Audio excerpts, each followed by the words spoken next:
Another episode of the Group Up Podcast. We're here for the great Pride debate. And let me quickly introduce my guests as we discuss the happy month indeed. Happenings at Blizzard Entertainment and PvE news 2 weeks on, or 2 weeks or so on. How's everybody doing today? In the bottom right is my friend Niandra. Niandra, how you doing? I'm good, thanks. How are you? Awesome, awesome. In the top left, glowing and showing is Fareeha. Fareeha, how you doing?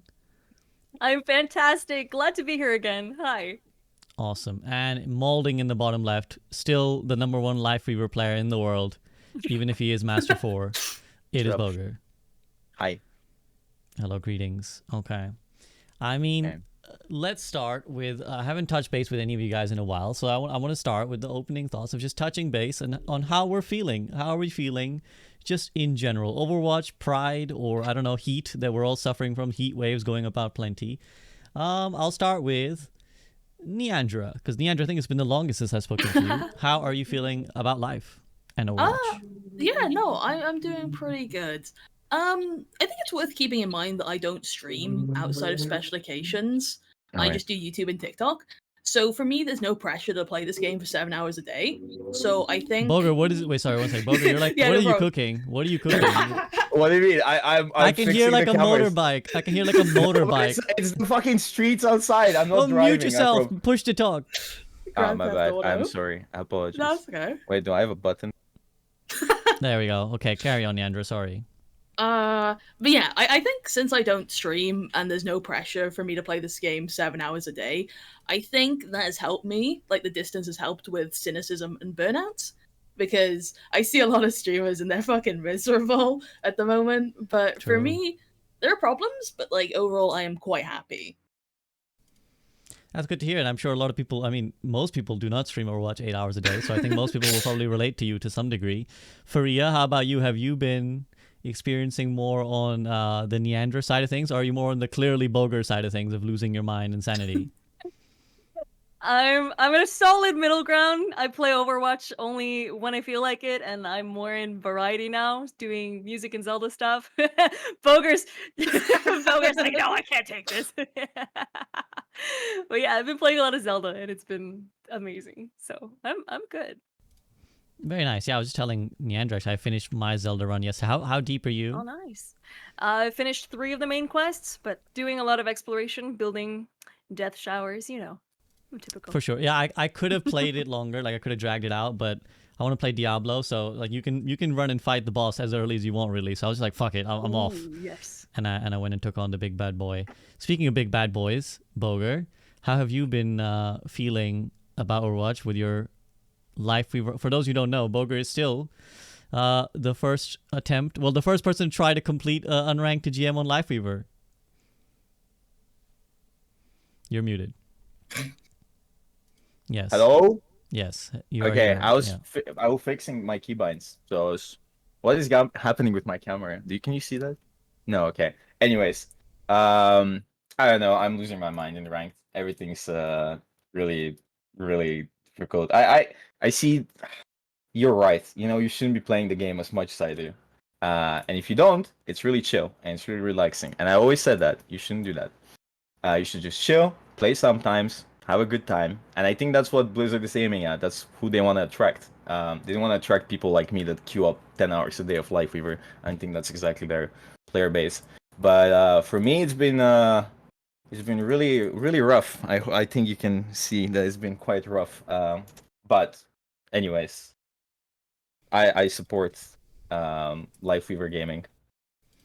Yes. I think it'd be quite funny if in some Greek like punishment style gaming, your punishment for playing Overwatch is now that you will forever be known as the guy trying to finish his Life Weaver unranked to GM. And like I kind of hopes low key that like 2 years from now, people have even forgot, like you're still there, you're still like Master 3 bouncing between somewhere in Master, and you've been for long forgotten as the monkey streamer. People just like, The oh yeah, Sisyphus. the Sisyphean Bogur struggle of trying to It make is. this- It is. I don't mind it. Whatever brings me the most viewers. I don't care. I don't care if I'm the Winston guy or the Life Weaver guy or whatever. Whatever gives me the most viewers, I support that. Same, I like that. That's a good attitude to have. More money is better. I like more money. Give I me money. agree. The more money is better. Speaking of which, it's time to start chilling for Blizzard. So gamers, we're in the midst of a Pride event, and I gather, I mean, from social media commentary that most of us were pretty happy with it, but I am curious to at least hear in person your opinions on it. So we'll start with Fareeha this time. Fareeha, how do you feel about the private event that has been put in place in Overwatch?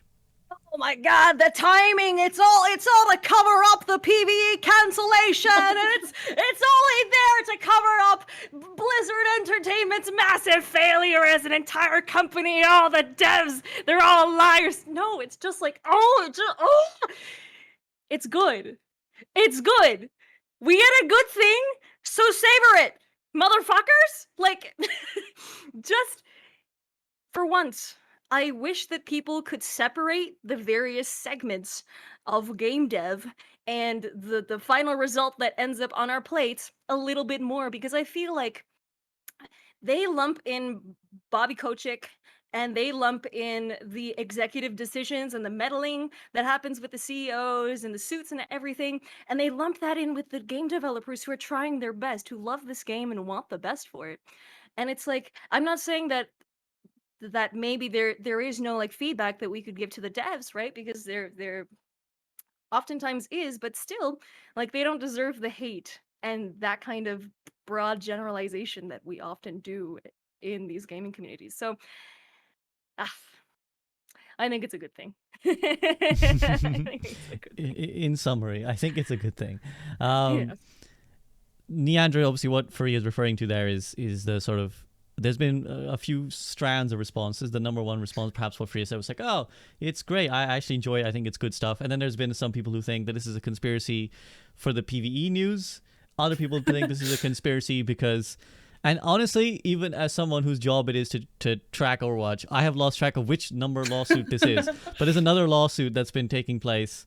And also Bobby Kotick with like some random fucking article that we will talk about a little bit more in a minute, where he's now talking all kinds of nonsense as he usually does. So the people think that might be a cover up for that kind of stuff and take heat off of him. How do you feel? Like, how do you feel personally, and how do you respond to those sentiments? I mean, not to jump ahead, but that Bobby Kotick article was fucking disgusting.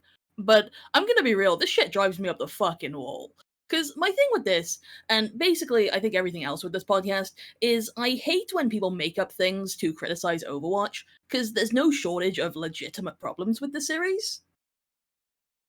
You don't need a moral reason to dislike something. You can just dislike it without having to engage in bad faith arguments, which is kind of what I'm just seeing a lot of at the moment with this. Mm-hmm. Do you wanna just elaborate a little bit more? Well, like, I mean, saying that Blizzard only dropped Pride content to distract from PvE news is just like, it's just so not how game development works. And we had that one tweet from Clear Together that I think is quite worth bringing up, because she made a tweet saying, I had a Zoom call with Farah's voice actor 11 months ago, and the voice actor was like, you'll be excited for what's coming, which to me is like pretty clear evidence that this has been a long time coming. But like, people on Twitter who were just trying to drive engagement will like never see stuff like that, and it's just kind of frustrating, I think. Yeah, I mean, I hadn't actually seen that tweet myself, but that's a very interesting one. And I think even, obviously, people will want evidence, and they should want evidence, but I think even without that, just a basic understanding of game deving would tell you that for the assets to be created, for the whole Midtown map to be redone, for the short story to be written by someone else and commissioned for them, for the integration with the charity where all the money is going for. I can tell you, as someone who has done a few events with Blizzard, that they take months for anything to happen. It takes months and months and months and months, even for the most basic things. So I can only imagine how long it must take in advance to plan a Pride event. Now, of course, there is the conspiracy theory that, well, they deliberately announced the PvE knowing that Pride would come follow it up. So Bogur, unless Niandra has anything to add, Bogur, how do you feel about it? Niandra, do you want to chime in, or do you want to let Bogur go? Oh, I don't mind. All I was going to say is, like, I've seen that cropping up more and more lately. Like, it wasn't originally a thing, and now it, like, is starting to circulate quite a bit more. Mm-hmm. Bogur? Are you asking me what they think about the conspiracy theorists that think that they're announcing the Pride event and making it so people stop talking about the cancellation of PvE? Is that your question? I'm saying specifically. Now we've addressed some of the other versions of it, but the Yeah. version that says that they announced the PvE knowing the Pride was going to be soon after, so that's why they did it now, so they could then use Far Lesbian as a distraction. I mean, it sounds really stupid to be honest, but I don't have proof for either side, right? For me, it sounds pretty silly. It sounds pretty stupid, but who knows? I I think that they could have thought about it and they could have made that kind of decision, but this Pride event has been coming for a long time, right? And I think they just chose this moment because at the end of the day they couldn't keep stalling and be like, yeah, it's coming, guys, any second now, it's gonna come. Don't worry about it. Just don't worry about it. We're gonna get the PvE out. Whether or not it's because of whether or not they actually announced it just before they actually released the Pride event, I don't know. I have no idea. I would say no. I think it's a bit too much conspiracy because I don't like conspiracy theories. I think people are just bored and need to touch some grass. And even if they did, who cares? Why does it matter? I don't think it matters. Like, if we get support LGBTQ people, and they're gonna have to announce that PV is gonna get cancelled anyways, might as well just do it just before this. Like, even if they did it, I don't see the bad thing about it. Correct me if I'm wrong. Yeah, I mean, I think people would say that it would be cynically manipulating their fan base. Like, oh, It's well, a business. It's not about Mhm. anything. It's always a business. Like, people forget that this is all about money and business, right? Like, I don't think cynically manipulate people. We're not talking about a person. We're talking about a corporation that's looking to make a lot of money, right?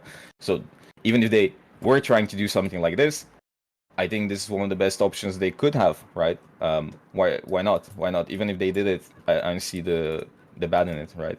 So I don't know. I think people expect too much from corporations, right? And it's not a person. Even if the law treats a corporation like a person, they're not people, right?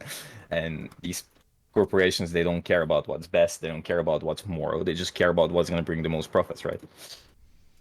Yeah, and I suppose that's an attitude you should approach to anything they do, like whether it's Blizzard or whether it's Riot and whatever Pride events that come, or whatever Twitter accounts suddenly change their logos to a rainbow and then change back. Like, there should be a cynicism to all of it. But Fareeha, like, I mean, how do you respond to that? Do you think it would be a problem if it was done a little bit cynically?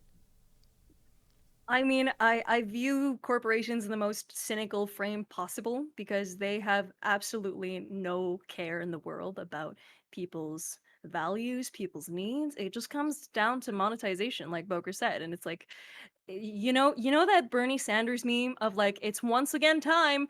Like the corporations on June 1st that they're like, it's once again time to be gay, to sell shit. And I was cynical. The one thing my cynicism kind of made me worried about was that they would have a Pride skin available for profit.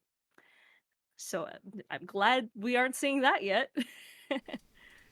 Yeah, I mean, ironically, I saw some people wanting it. But I mean, actually, I should clarify as well for any listeners who aren't aware, but both Fareeha and Niandra are part of the LGBTQ plus community. So I think it's valuable, like, because I feel like a lot of the outrage has come from outside of it. And correct me if I'm wrong. I feel like from whatever I can see, the LGBTQ plus community seems very happy with the Pride event. It seems like other people are upset on their behalf that somehow, like, oh, this is all happening when I haven't seen prominent members of the LGBTQ community be upset about this. So how do you feel? They actually pulled me aside maybe a year and a half ago, with a bunch of other queer creators, and it was in a chat with the various community managers and some game devs, and we were talking about ways that we would like to see a Pride event implemented. This was so far back, so like this was a long time in the making, and I'm honestly just really happy that it came to something where we have more than an icon that just says rainbow. Even with all the regional limitations, which is something we could go over, but like it's just nice to have, right? For sure. Can Neandra, I go ahead. chime Yeah, in? Boga. Yeah, please do. Remember when Blizzard used to promote streamers, right? Like on the launcher and stuff. Yes. So we have this Pride event, and throughout the month, why don't they promote LGBTQ people that stream this game to really show support and the launcher and stuff. I think that'll be a good idea. That way, it's not only about adding random skins and icons, or I actually don't know what has been added. I'm sorry, I'm too busy playing Life Weaver in general. But would it be really good and supportive to actually support LGBTQ people outside of just, adding adding different name cards and stuff? I feel like that would be a good idea. Mm-hmm. I'll let one of the guests respond because I have a response, but if they want to chime in, they can. Okay. So what I would say is I think there that is a valid point, and I suppose what you're saying is that they should be perhaps doing more to uplift the queer parts of their community. I suppose public might say, well, I don't give a shit about streamers. It's more important that the event be something that works for the public en masse. But it does bring up a good point, which I do want to specifically You can ask. do both. You can do the skins and you can promote the streamers as well. It doesn't take much, effort to actually, say, for example, right, SK streaming. Check her out. She's, LGBTQ. True. Certainly seems like something they could have done. And on that note, actually, that I've seen also this criticism, and we should discuss it, that actually what was done was inadequate. That a map and some icons is kind of like the way that's been framed. Of course, there is more to it. We should point out that there is. I think what most people have been actually really excited about is the reveal of Fareeha, the comic that goes with it, the nature of the comic as well. Because I read it, I thought it was very touching. I thought it was very well done. But a lot of people feel like, actually, well, this isn't all that much. So I'll go to Niandra first. Niandra, like, how do you feel about what was actually given in terms of like the substance of it? Like, do you think compared to other games, this is more, less? Like, we should expect more or demand less? What do you think? I mean, I think in general, Overwatch had a lot of catching up to do compared to other games. Because I know in like League of Legends and even Paladins, there's a ton of banners and stuff. I guess the way I see it is, I mean, you can always do more, right? I think like weapon charms could have been nice. But in terms of what we actually got, I really love it. I think it's great. I think the name cards are so good. Like the designs are really, really nice. They aren't just like simple flags. They had a bit of liberty with creativity. The color palettes are really good. The design, I just love them. I think they're really, really nice. So I'm quite content with them. I think in terms of what they could have done better, I think just maybe like a modified title screen to just let players know that it's there. Because once again, it has slightly gone under the radar in game. Because when they added the original rainbow icon, that was also like very quietly added. But I don't know if that's like a legal thing because it's not in all countries or something. And we'll talk on that in a second. But just before we do, Fareeha, do you have any thoughts on just the actual substance? Do you think, like, especially I think compared to other games, do you think this is good? Well, I was kind of expecting to load in and see Hanzo and Cassidy making out, so honestly a little let down. But I echo what Niandra said. I think that Overwatch has some catching up to do, and I was kind of a little underwhelmed at the fact that they just kind of slid it in under the radar. They weren't proud about Pride, which is like a big part of it. So I don't know. I'm let down by that aspect. Mm-hmm.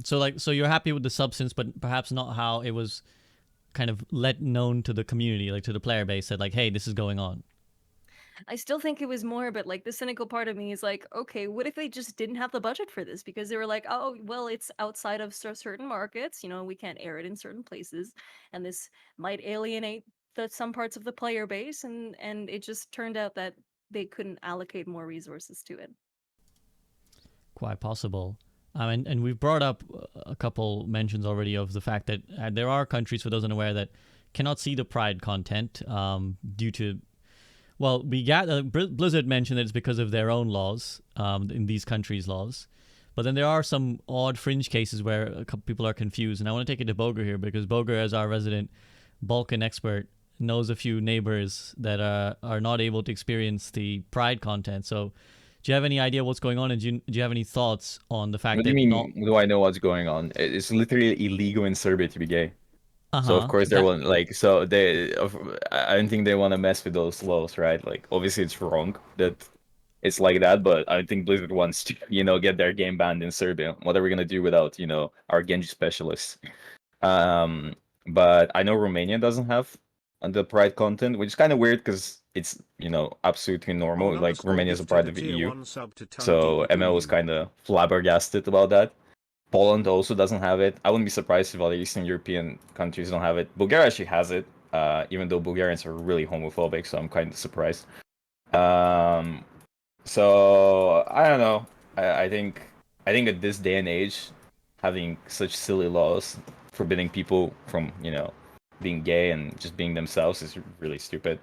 And I don't know. Like, it's a bit disheartening to see, because in a way this is like a pride celebration event, and in these countries and in my region, there's a lot of gay people that are not openly gay, because it's really dangerous to be openly gay, right? There's a lot of people that are really homophobic.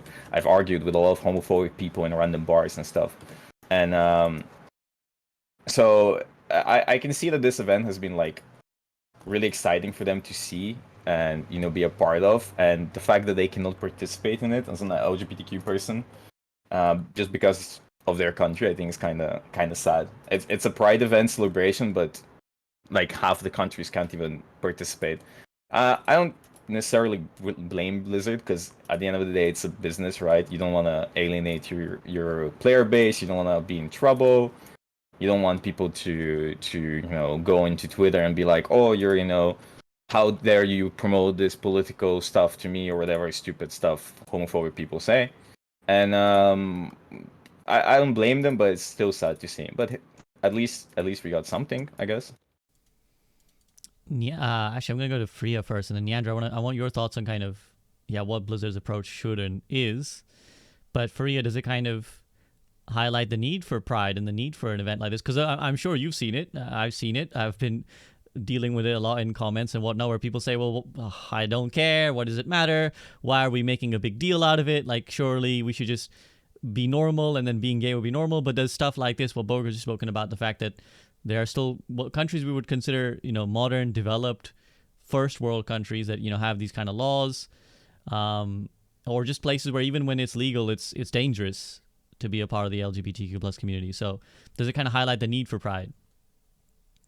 Oh, that's a really good question. Okay, so just to reiterate, like what the other two said, like I think it's great that we got what we got. I'm grateful that we got it, and it's sad that some people don't get to see it. But I understand it's like due to safety, security reasons, because there are places in the world where it will get you in legal trouble if you are caught doing gay things. If you're caught holding hands with the same sex, it's like it's wild. But there are places that are like that, and to those people who say, well, what's the point of this? I don't care. Imagine every human was boiled down to a simple pyramid, right? Just a pyramid shape. That's what we all look like. And the entire world, the doors, the buses, the systems, the chairs, every single thing was designed to fit these pyramids. And you're a square, right? You were just born into the world a square. You grew up into a cube, rather. And so your entire life, you struggle to fit into these spots, right? These spots that you see all your peers fitting into around you, and you feel like an outcast. You feel alienated. You feel alone and isolated. This is what a pride event does for people like that. It gives them seats. It gives them buses, doors, opportunities to see those cube-like shapes that are made just for them. These custom niches that are meant to showcase just that they have a place in the world, that they're different, but they're not an anomaly. They're not unwelcome. That's the importance of events like this. Yeah, very powerful. And I suppose it's like, to further your metaphor, the squares, the cubes, they probably do their best to live their lives fitting into the triangle, but it's nice every now and then to have just a feeling that, like, the triangles to say, hey guys, actually the square is great too, and we've got some space for the square too. Exactly, like our edges are all battered and bruised from just trying to fit into these small recesses, that it's nice to have a place where it's like, no, be your full self. You don't have to suck in anything. Just exist. Just be you. I like that a lot. Thank you for sharing. Niandra, do you have any thoughts to add on that? But also, I would love your I would also love your thoughts on just how you feel about what Blizzard has done, and if you think they should have been done differently. Ah, man. That was a really great thing to say. My mind's kind of going blank now. I mean, yeah, I think they could have done more. I enjoyed what I got. I think the Baptiste and Farah thing was really nice. Yeah, you can come back to me if you want. Okay, yeah. Take a second to compose your Yeah. thoughts. I mean, I do think we haven't really explicitly talked about the short story, but I thought it was really great. It was really funny because I was reading it on stream when it came out, and someone came into a chat was like, "This reads like fan fiction." And I was like, I mean, it isn't because it's official, so it's just fiction. But I think for a lot of people, they're actually not aware that there is these short stories for a lot of other characters and a lot of other heroes. Like a lot of the lore of Overwatch. In fact, I would say the majority of the known lore of Overwatch is in these comics, is in these like more fragments. And so I think to get a story where it's not about anything, it's not like they're doing anything particularly significant on the plane, but it's really nice. I thought even outside of the implications of what it told us, just really nice to get an insight into the characters, spend some time with them, and just see them as people. Especially, I think Bap and Farah, who don't have too much existing, like, they don't have a short, they don't have like a thing where you really get to spend time with them. So it's nice to like learn more about them. And on top of that, the way, obviously it kind of brought up the sexualities of each character, I thought was really, really fun. So even, outside of everything else, I would love more things like this, because I think everyone universally loves the characters of Overwatch, and want to spend more time with them. Bogur, did you happen to read it? The comic? Mm-hmm. No. As I said, I've been playing 10 hours of Life Fever every day. Mm-hmm. Well, you are you are maining the first openly pansexual character in Overwatch. Yeah. How's that been? Great. I mean, I have everything muted, but sometimes people say some silly stuff. That's why if I mute myself, I can never well, let me rephrase. I never know how homophobic everyone is. I can just live in my fantasy world. So or how much they hate me, or how many slurs they know. So as long as I mute them, life is pretty chill. The character, I don't know. It's a little bit silly because there's a lot of people that don't know anything, and when they don't know anything, they ask silly questions in chat, and they're like, "What's pansexual? What is this?" So basically, it's bisexual, and I don't have the mental energy to explain this stuff because people always start saying stupid stuff. But I haven't seen too many people actually say mean stuff about the character just because he's pansexual. So it's chill. It's chill outside the fact that character sucks. But if he didn't suck, it would be okay. It would be chill. Well, I'm sorry to hear you're still stuck in that jail. This brings up the nice time to talk about something else that I wanna address, and then we'll come to Niandra. So Niandra, hopefully you've had a good bit of time to stew on how you want to formulate this.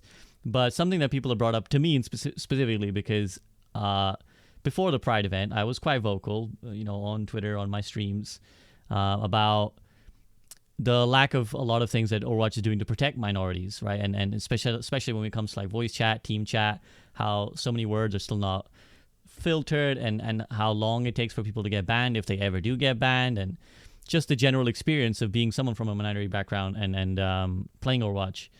And a lot of people were like, well, why are you, because I said, I'm actually, my personal feelings, I think the Pride event has been done really well.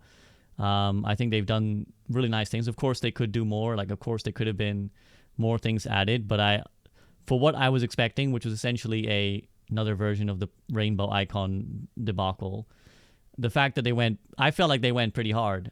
I felt like they went pretty far above beyond what they could have done in terms of I don't know many games where there's a map that takes place after Pride. The fact that they had the short story openly announcing that Farah is a lesbian, and also has quite a clear implication of her being interested in Mercy and there being some relationship there. I think that's important, that the characters be not just vaguely homosexual, but actually have an interaction with another character in the game. I think that's a powerful thing, to actually be able to feel that when you're playing the game. I think it's important for representation. And their choice of charity as well. I think to choose a trans charity when they could have chosen a less hot topic charity in the queer space, I think also shows that there are members of the team who are dedicated to doing something meaningful, and I think we should take a moment to like, I've not necessarily applaud, but certainly acknowledge them. Like, obviously, not everyone will be like, "Yay, great job," but I certainly think we should acknowledge that this is a different team to the previous era. Because I think a lot of people glorify the Jeff Kaplan era of Overwatch for nostalgic reasons, as well as like you miss what isn't currently here, right? You're just like, oh well, Jeff would have made things better. But in the Jeff Kaplan era, this was a huge L. Essentially, this was a huge gap. And things like this were things if they weren't, either they weren't willing to or just weren't even trying to do anything like this. So in the new era, let's call it the Aaron Keller era, but it's a team effort. And I do think the mentality of the Rush team has shifted to be a bit more collective. This is something they've done. So while I stay critical of their lack of action on protecting minorities in voice chat and team chat, it's still okay to commend them on the Pride event and say this was well done. You did that part well, you did this part badly, you did the PvE part really badly, but that's okay. Like, that's life. Like, we're not a singular thing, we're not just bad. And I think a lot of people are very keen to be like, Blizzard just bad in all ways, which that's the life and world we live in. But I think it's a little bit more fine-tuned than that. There are bad things, there's good things. And on that note, Niandra, are you okay? Sure. You want to share your thoughts? I guess my main thought goes back to how I was doing quick play with friends last night, and we were all flagged up basically, and we kept running into other squads who were also using the flags. Like, that was so cute. Yeah, they were everywhere, and everyone was just really nice about it. Like, we had the enemy team who would just be in like match chat going gay, and then we would go gay back, and everyone was just saying gay, and it was just really nice. And there was personal expression everywhere, and it was just great. And then I look at my YouTube comments for the video I made on the Pride event, and they're all just kind of dog shit. And I think it just highlights that ultimately it is important, and they could be doing things better, but what we've got here is really great, and it's nice, And I think the thing with Overwatch is that when it released in 2016, it was really ahead of the curve when it came to diversity, but in recent years, it's fallen behind slightly. Other like live service games, like I think Apex does LGBT stuff really well, and it's just nice to see Overwatch starting to catch up again, and I think that's just great. Yeah, absolutely. Did you have anything you wanted to add on? Because we started this conversation on the geo blocking essentially of certain Pride events. Like, do you think Overwatch made the right decision? I'm confused about that. Like, I would love to know their reasoning for it, because all the Pride stuff is free. Like, if it costed money, I would kind of understand, but since it's free content, I find it a bit weird in certain places. I know a lot of people on Reddit are upset that it's blocked in like Poland, because apparently Poland doesn't have like laws and stuff. So it's just not an area I really know much about, but I'm mostly just confused and stuff. Hello guys, SCB here. Just want to quickly interrupt this episode of the Group Up Podcast to say that if you've been enjoying this content, then please do consider supporting me directly via Patreon. It really does help, since Patreon only takes about 10% of your money, where YouTube and Twitch take 40 and 50% respectively. So it supports me and allows me to keep making videos no matter how many views they do or don't get. Also, if you are really enjoying this discussion, then why not consider watching some of my other content? First and foremost, my Twitch stream where this podcast is hosted live, and I stream 5 days a week doing a bunch of other things as well. If you're not much of a Twitch viewer, then you can check out the SVB side channel, where all the best bits from the stream go straight to YouTube in highlight format, including VOD reviews, gameplay, and streamer formats such as the Fantasy Overwatch or Rank Gauntlet that you may have seen other streamers participate in. And finally, if you're sick of Overwatch, then you could check out my other channel, The Soak, which is where I do movie and TV breakdowns. And I've done videos on things like Avatar The Last Airbender, Pixar's Up, and anime like Haikyuu. So if any of that sounds up your street, then all the links are in the description. But now, back to the discussion. I mean, I would suspect that, for example, like Serbia, right? Where it's just illegal to be gay. Blizzard would have to choose between not allowing the game to be played there. Maybe, I have no idea. I'm talking off my ass, but just suspecting, just game theory, right? Because I don't think Serbia would be allowing a free-to-play game, to promote Pride stuff, because it's just illegal to be LGBTQ. So I don't know. I'm not exactly sure what are the logistics or legality or whatever. But I think for them to just avoid all kinds of trouble or drama or whatever, they just decided to just not include it in a bunch of countries. But I might be wrong. It's just a theory, a game theory. I heard one person suggest that it might have to do with like game age ratings. Like, I think Overwatch is rated teen or something, and maybe other live service games have higher ratings, and maybe that allows them to get away with it. But yeah, I'm not too sure. So someone in Maybe. chat says it's actually slowly being added to Romania and Poland. It's just a rollout issue. Now I don't know how I don't know how true that is.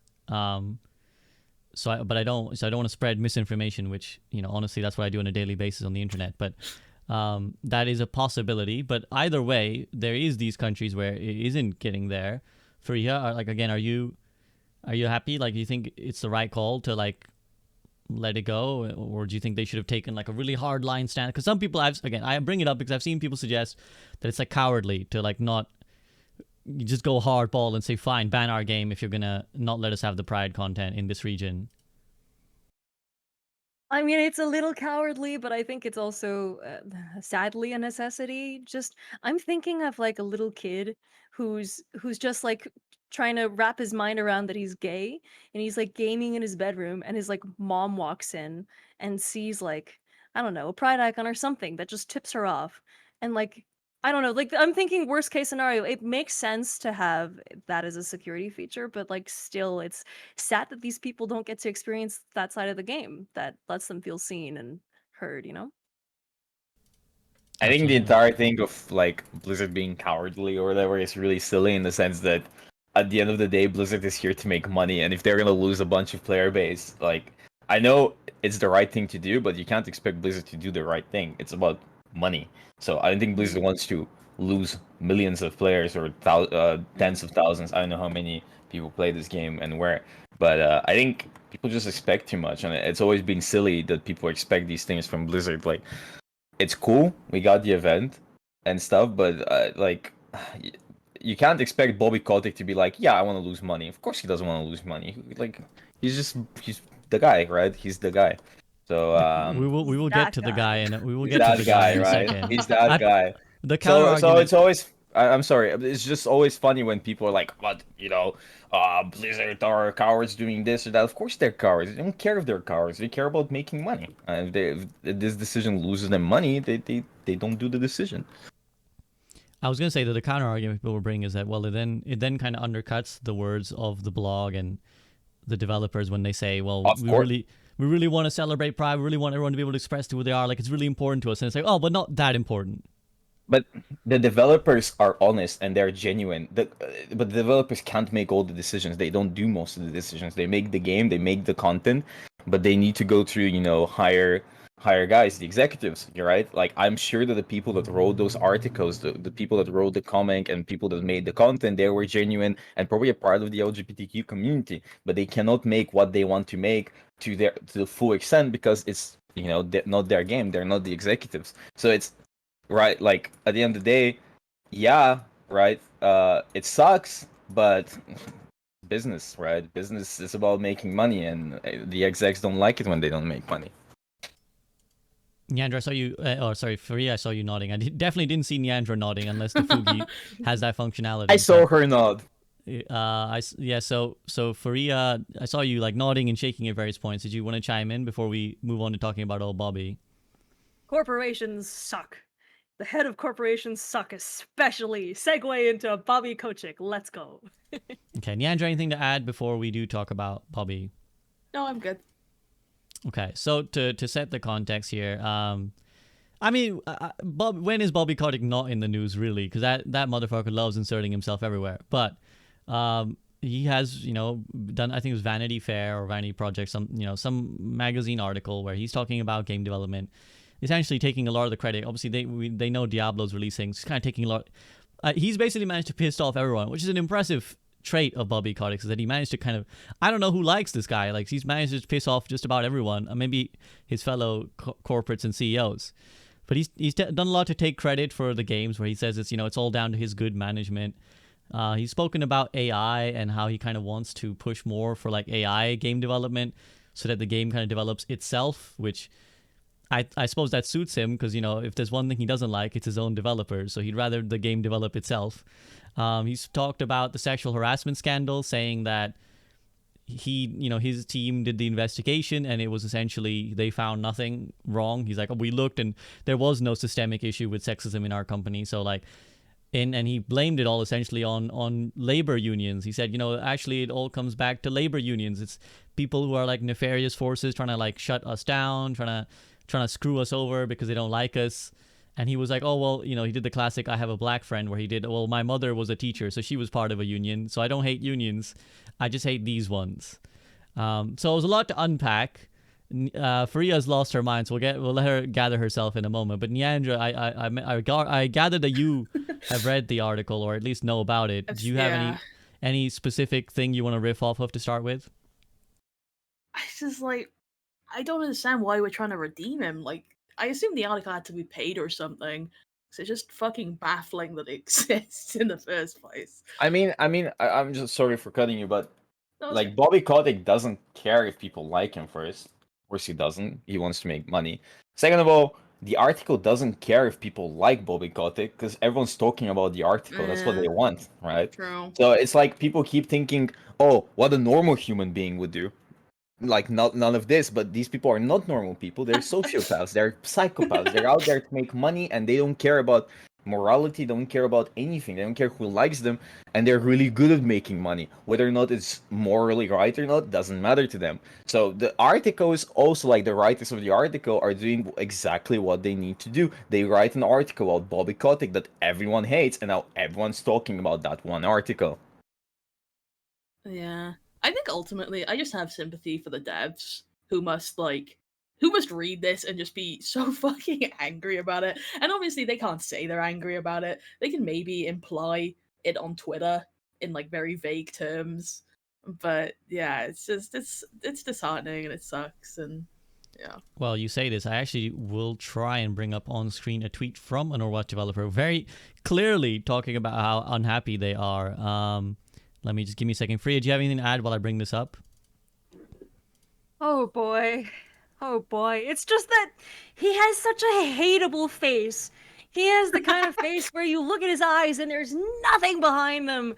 And it's just every word, every sentence that comes out of his mouth is just dripping. It's just dripping with self-obsession, self-absorption, and just a complete, utter lack of awareness.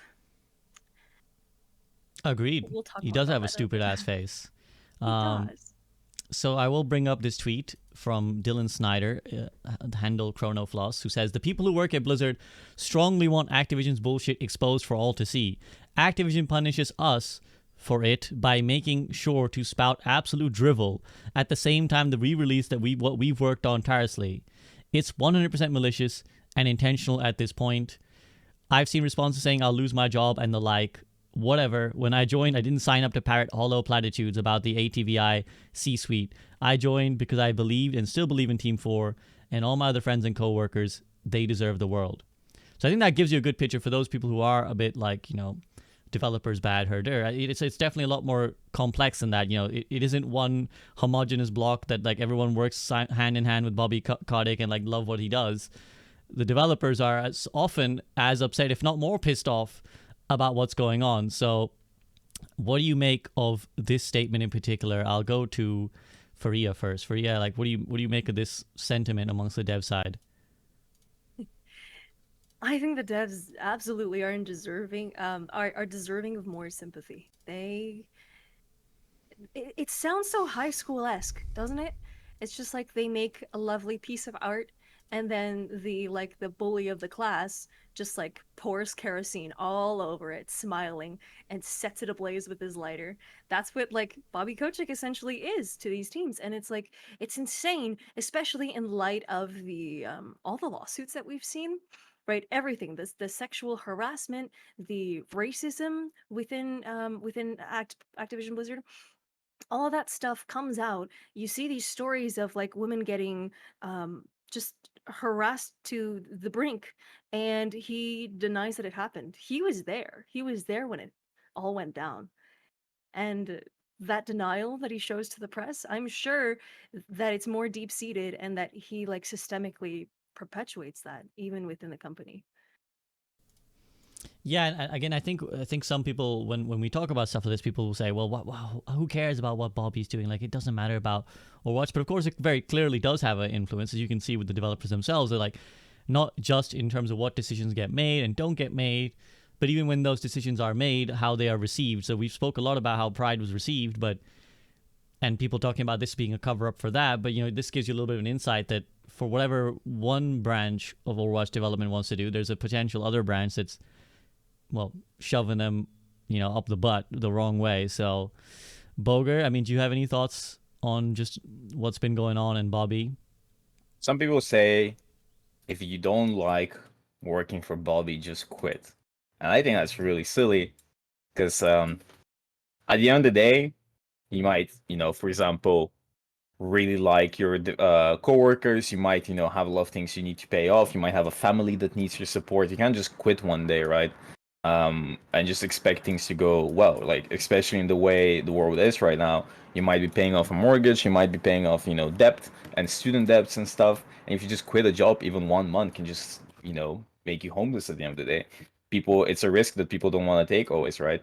And there's some people that say, if the developers don't like what's happening, just protest about it, which is also silly because they're just gonna get fired, right? What is Bobby gonna be like? Oh yeah, actually you have a good point now. I definitely won't fire you now, right? It's a shitty situation. A lot of people hope that when Microsoft steps in, everything's gonna get better, but to be honest, I did think so as well because I was hopeful about stuff, but I'm no longer hopeful. I think it's just an illusion at the end of the day. Every time there's a new announcement, every time there's something new happening, it brings us hope. For example, PvE was bringing us hope, and then PvE was cancelled, and then we're like, Microsoft is gonna fix it, right? At this point, I'm really tired. I'm really sympathetic to the developers and the situation they're in, because I'm sure they want to make a lot of great things, and they can't really express themselves exactly like they want to because they need to go through executives first and foremost, and they need to get the budget and la la la la. So it's kind of shitty situation. I don't think it's as simple as just protest. I don't think it's as simple as just quit. And I know that our best bet is that Microsoft does something about it, but that bet I don't have hope anymore for it because I have no hope. I just want to get to Grandmaster and Lifeweaver. I know all hope has been drained from Bogur one pedal at a time. Yes. Niandra, do you have any thoughts? I mean, you were saying I don't think the devs will be able to really go out there publicly, and then some of them just couldn't take it anymore. No, it's good on them. I mean, when I see the devs say stuff like this, it does make me think about what we mentioned earlier about how people have been complaining that Blizzard intentionally drops bad news preemptively, and again, it just gives me more sympathy for the devs who must be just so angry that higher ups just keep trying to fuck over their accomplishments. For sure, and again, I think it adds to it's a lot more murky. I know it's easier to consume or understand something as a one-dimensional thing. Again, Blizzard bad, all of them bad, but I think it just shows you it is a very gray and murky situation where, yeah, again, I think different forces are working towards different ends, and obviously it kind of everyone loses is the sad part. We lose as consumers of Overwatch and lovers of Overwatch because we want a great game, but Bobby's screwing it up, or sometimes it is the devs too. Sometimes the devs make bad decisions or misexecute, as we'll talk about the PvE in a second as well. And either way, we kind of, we lose, they lose when this happens, when Bobby drops news, when he feels like it and undercuts their work. Or sometimes Shaft, previous employees at Blizzard have spoken about how Bobby would often come in and ask them to do some new assignment that he felt like making them do, and then it would go badly, and then he'd tell them to scrap it, so they'd waste months of developer time for some random pet project that was never that good in the first place.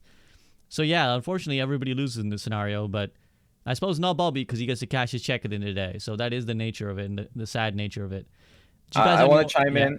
Yeah, I want to chime in that a lot of people that don't have a job, it's mostly teenagers or just really delusional young adults. They don't understand, or not even delusional people that have never worked in a corporation or never talked to someone that works in a corporation. Corporations are their own thing. They're like an organism. There's a lot of moving parts happening there, and just to make one or two changes, right, that aren't just balanced, for example, adding a skin, it goes through a lot of hoops. Like there's a lot of steps that need to go through. You need somebody to design you need someone to make an idea, create the idea in their head. Then you need someone to draw the idea, like concept art. They need to, show it to the execs or whoever they need to show it to, and they need to say yes, that's okay. Then you need to program it. There's a lot of steps. There's a lot of moving parts, and a lot of people, like as you said, it could be the devs sometimes, it could be the execs sometimes, but people mostly blame the devs.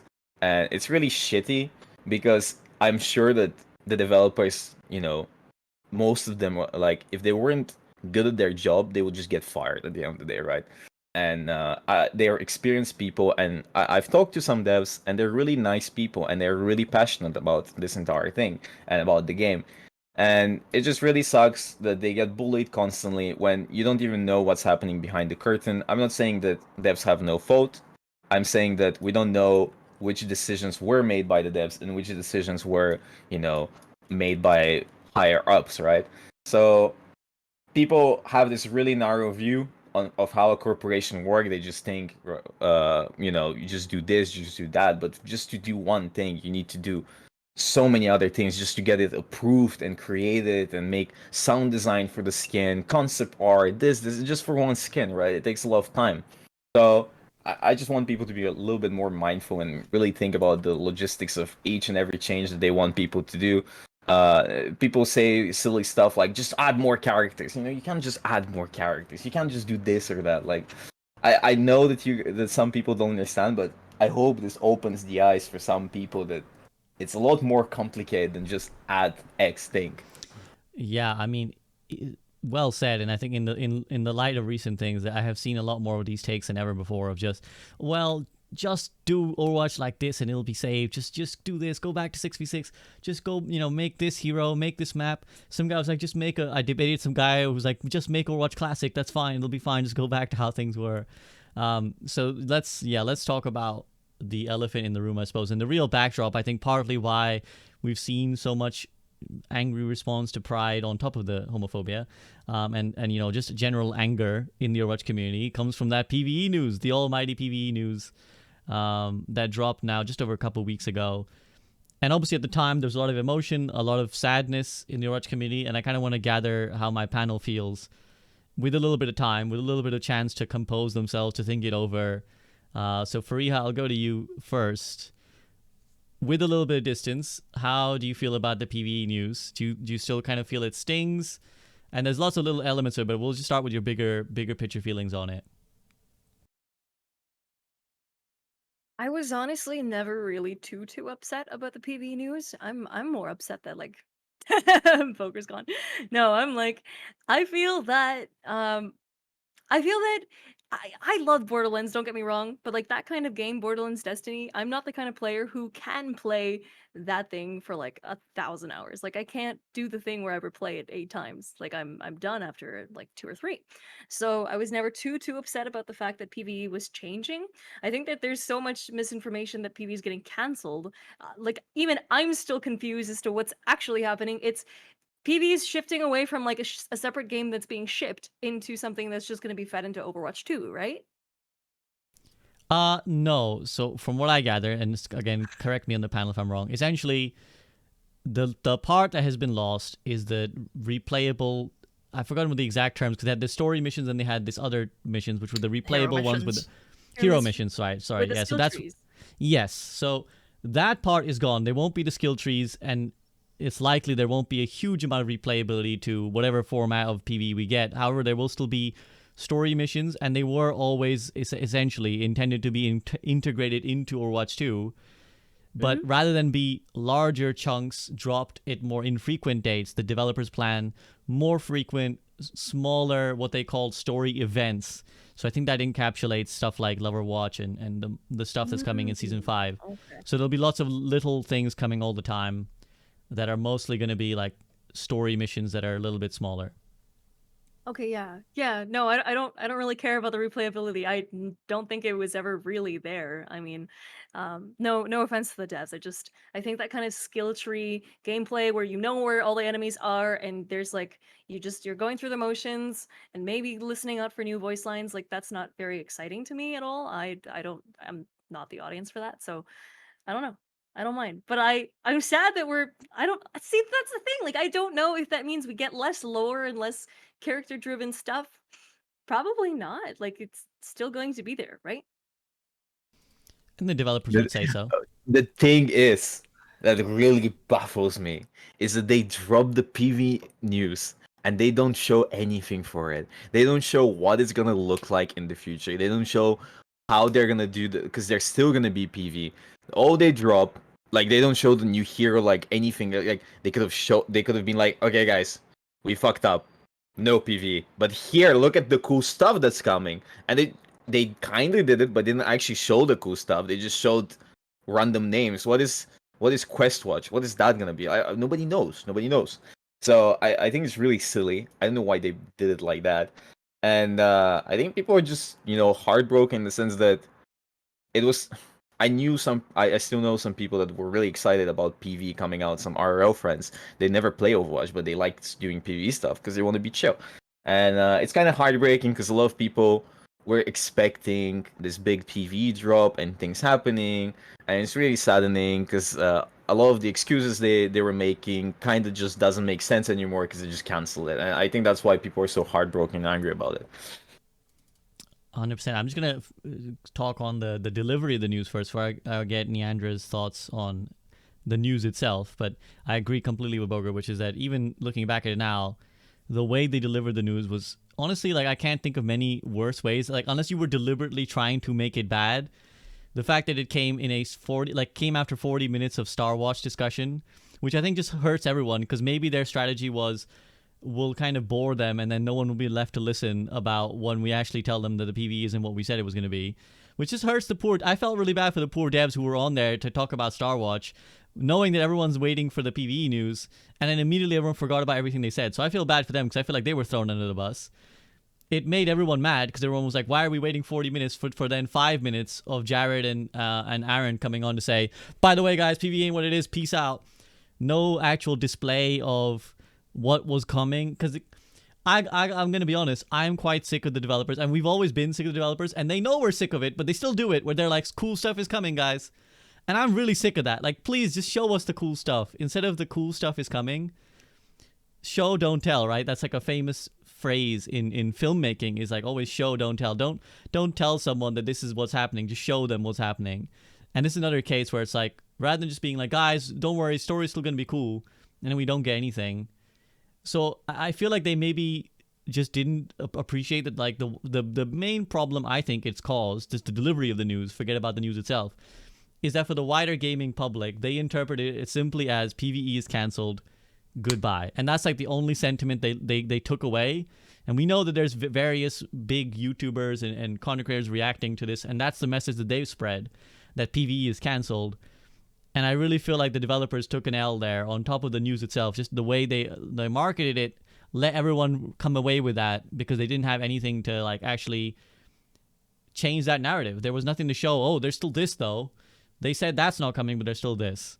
So now on to the actual substance of what was said, Niandra. Again, I think you followed this fairly closely. How do you feel about the news now that we're a little bit away from it? To piggyback off what you said, I do agree the way the news was handled was just so absolutely atrocious. But then on the other hand, I don't really think they could have given us anything that would have, like, helped once the news reached the wider gaming audience. Like, once you've got, like, Moist Critical or Donkey or whatever doing videos, once you've got them doing videos, it's like it doesn't really matter what PvP stuff they announced or whatever. But as for the PvE news in general, though, I'm more upset about the amount of dev time that has probably been flushed down the toilet and the amount of work that's been scrapped, rather than the specifics of what we've lost. I'm also kind of worried that PvE might just kind of be fucked at this point, because you can't get away from the context of, oh, we waited 3 years for this. Like, there's just no way to judge any PvE simply on its own merits at this point, which is, like, really unfair to the devs, but it is what it is. That being said, like, my neurodivergent brain has kind of struggled to be extremely upset, because it's not clear what we've lost and what we're still getting, because PvE explorations have always been a complete fucking mess. Like, I'm pretty sure, like, let's say that story mode had been cancelled instead of hero missions.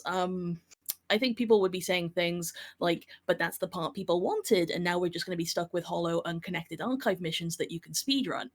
And I think PvE can still be good, because to me, the differences between the two mode types always kind of seemed like vague semantics. So the new sucks. It sucks a lot, and it's really shitty, but I do still have some hope that the PvE could still be decent, which has made a lot of people angry, because a lot of people just want 100% Doom takes. I'm sorry to cut you, but No worries. I have no hope, because as long as they don't show me anything, how can I have completely hope? fair. That is completely fair. I am so tired of having hope. I've been having hope for so long. Before Overwatch 2 hit, I was like, Overwatch 2. Overwatch 2 hits, PvE. PvE doesn't come out, Microsoft is gonna save us. So I am so tired. Just show me the thing. Just give it to me. Like, show me something, right? You can't just be like, guys, big things are coming. Big things are coming. Where is it? At this point, I just believe that they don't show anything because they don't have anything to show, or what they have to show is mediocre. Because if they were really proud with it, they would just show it. Because why would they not? They can mitigate the amount of drama and the amount of bad press they were getting. They could bring hype. They could have bring more players in that would be preparing for the big content drop. But they show nothing instead. And now it's like 2 weeks before, or a week before the new season. The next season, I think, is going to be really mediocre, because they're focusing a lot of effort on the season after this, with the new mode, with the new hero and whatever. But even then, for me personally, I'm just here to grind Lifeweaver. I have no hope. I do not believe in anything. I want to see it. I want to play it. I want to know that it's good. I don't want to be told that it's going to be good. Just like SVB said, I'm so tired of that approach of, guys, it's coming, it's going to be good. Because that's what they did with PV. It was coming. And then they're like, actually, it's not coming. Bye, guys. And also, I wanted to say that I feel really bad for Jared. Because Jared just got put in the spot. He just got hired by Blizzard like a few months ago, and he had to deliver the PvE news, and now everyone's pointing their guns at Jared. And it really sucks for the poor guy, because he's not at fault. He just got hired, and then Bobby Kotick is like, listen, dude, you have to tell everyone PvE is being cancelled. He's like, what? What me? Like, what did I do, right? So it kind of sucks for the poor guy, but unlucky. I think Jared would say he's all right with it. I think just having spoken to him enough, I think he's a very chill guy. I think he'd be like, yeah, this is why they hired me. This is why, like, it's in a way, it's a compliment. Oh, yeah, for sure, but it sucks, right? It does suck, but he seems to be taking Twitter hate like a champ. So I mean, I wish I had both Aaron and Jared, they're really cool people, and they're really nice. They're chill, right? So I'm sorry, just to finish my thought, I just feel bad for the dude, even though he's making a lot of money because he's hard to do this thing, right? Like, there's a lot of people in my chat, they're like, oh, poor devs, they're just making, a few 100,000 a year or whatever. I don't know how much people make. That's what people are saying in my chat. I don't have the brain capacity to argue with them, but it just sucks, right? You just get hired into a new job and you need to, like, put this stuff out, and everyone's like, fuck you, Jared, you piece of shit. But the poor guy didn't have any decision. He just got hired. Anyways. Yeah, I mean, what I would say is something that I think has become really clear to me as the dust has settled about the PvE news. I think what it's shown me is, well, firstly, that Overwatch has so much, like, popular presence, even though no one plays it. Because, like, the news of what, like, Overwatch's failure is very, like, widely received. Like, if nobody cared at all about Overwatch or knew about Overwatch, the videos saying that Overwatch is dead wouldn't get millions of views. Because if someone came up to you and was like, Gun Shooter 79 is dead, I'd be like, what the hell is that game? I don't know what that game is. I don't care. Why would I care? I'm not going to watch that video. People watch these videos because there is still, we forget 60 million copies sold of Overwatch 1, right? We forget that. We forget that it was such a popular Game of the Year winner. So what it's shown me is that it still exists. And the real sadness of why I am deeply sad that the PvE is not the way it's going to be, not even for what we've lost as players, it's for what Overwatch has lost as an opportunity. Because this was, I believe, the one and last opportunity to actually bring back a huge set of people who left because they stopped enjoying Overwatch. And again, what it has really shown me is that there are millions of people out there who want to play Overwatch, but not PvP Overwatch, not the current version of Overwatch. Like, they love Overwatch, but they don't want to play Overwatch. And what they were looking for was a different way to experience Overwatch, right? They wanted to spend time with the heroes. They wanted to spend time in the world. They liked the look and the feel and the aesthetic of the game. So many things that we all fell in love with. But they're just sick and tired of PvP Overwatch. Like, they don't want to play this game anymore. And the PvE was going to give them the chance to have, like, essentially a whole new game to play. And therein lies the problem for the developers, because they just didn't have the capacity to make a whole new game. They just burnt themselves out trying to do it. But that's also the problem now, because if you don't provide an entirely new game, a way for people to meaningfully and consistently continue to engage with Overwatch, all those people who could have come back, all those people who could have been like reigniting their interest in Overwatch, will probably never come back, or if they do, it'll be in a very flimsy way, because there's just nothing going to be there to grip them. The PvE is now going to be an arm to supplement the PvP. The PvE is now going to be there as like we're going to create hype, and you'll come in and log on to play Mischief and Magic or whatever. But at the end of the day, we want you to buy the Battle Pass and like buy the skins and play the PvP game. But that's not going to satisfy people. That's not what people are after.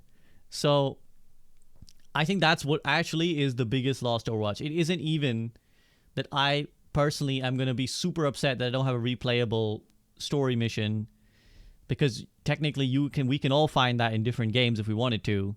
It's that no one will find that in Overwatch, and no one will come back to Overwatch.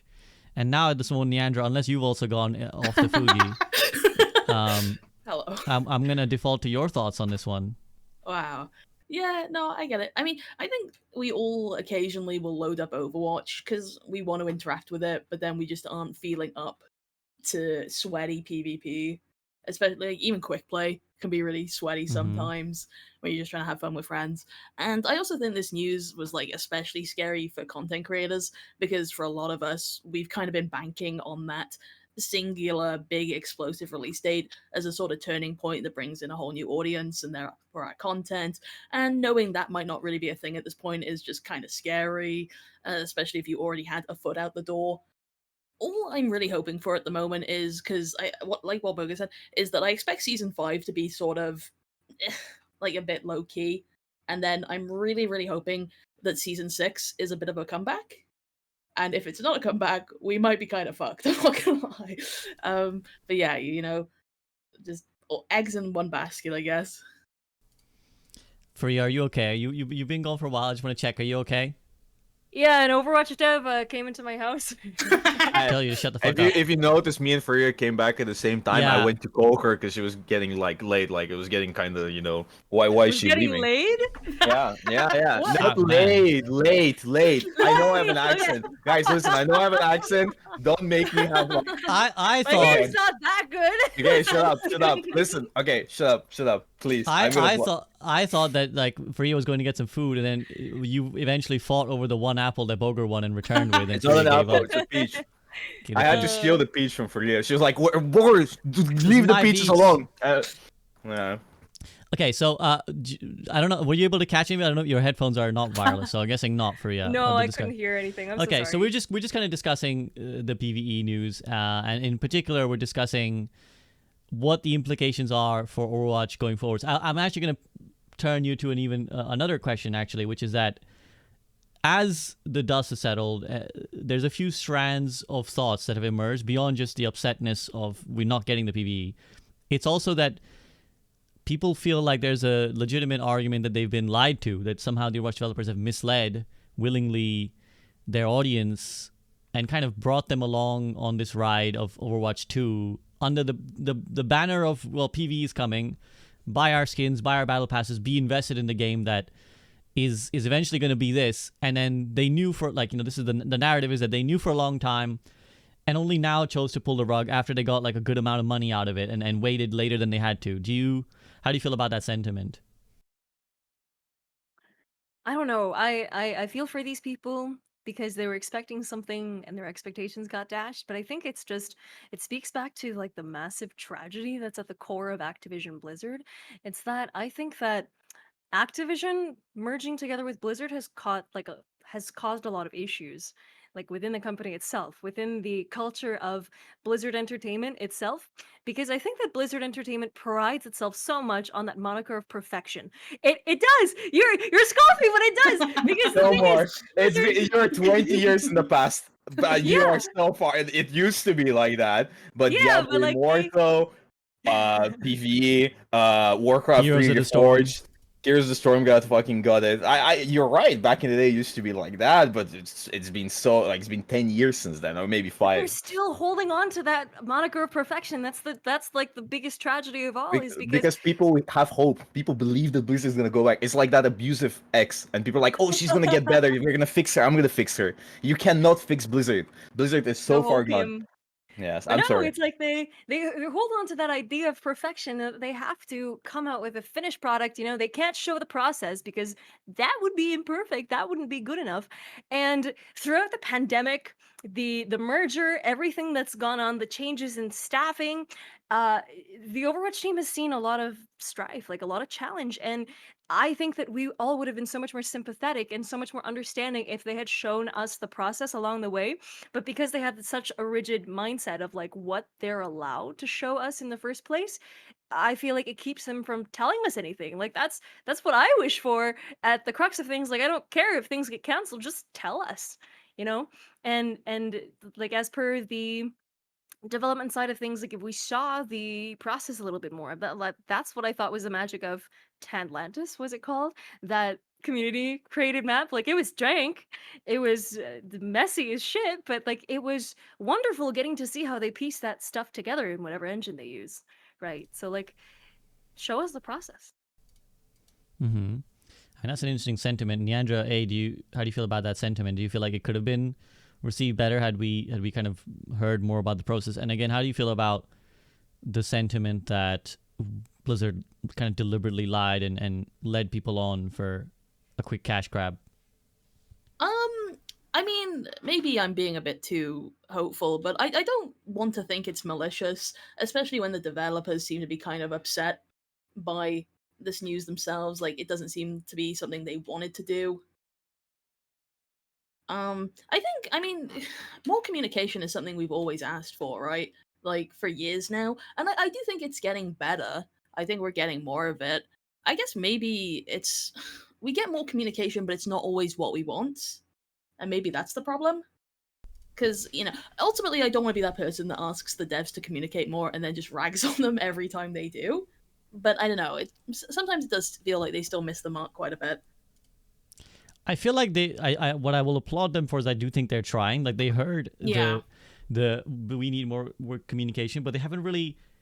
I don't think they've really meaningfully understood and changed what that means. I think they do this a lot. I actually think they listen to feedback a lot, but don't implement it in the way that the community necessarily means it. So with the the communicate more, they communicate a lot. A lot of it is just trash. I'm not gonna lie. Like a lot of it is just like random like blog posts that are full of like mostly nothing. Like there are a lot of like we're working on, so many times over the years or whatever we've read now, or the last 6 months plus of Overwatch 2, we've read like we're doing things about defense matrix, we're doing things that like to handle cheaters, to handle bigotry. We're doing things. The matchmaker, how many times have we heard, well, we're working on the matchmaker, guys, we're doing stuff for the matchmaker. And occasionally we get like these statistics. I like the thing when they gave us like, okay, this is the percentile of matches that are balanced, blah, blah, blah. But often it's just we're doing things. And that's kind of like the extent of it. And that's, again, how the announcement of the PvE felt. Oh, we're doing things. It's going to be good things coming, guys, I promise.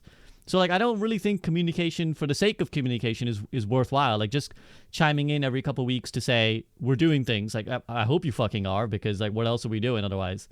But it's more, but I also sympathize that, like, for example, after the PvE news, I already saw people being like, whoa, the developers have gone quiet after dropping the PvE news, huh? And it's like, well, I mean, what did you want? You wanted them to tell you like 2 weeks later, still not it was going to be, guys, still canceled, like, off you go. Like, it's got to be of substance. So I do sympathize with them, but I also don't think they've got it right. Bogur, is it all a cash grab? Like, was it all a knowing cash grab that Blizzard kind of led people on into the Overwatch 2 project? The PvE stuff? Well, again, the whole they knew Yeah. PvE was going to be not what they said. Mhm. And they deliberately kept that information quiet longer than they needed to, so that people would buy more Overwatch 2 stuff. I mean, why would they not do that? I mean, I don't know what's going on in the background, like behind the curtain. Like I know when they knew this was gonna happen. I suspect they probably knew by the beginning of the year that it's not happening, right?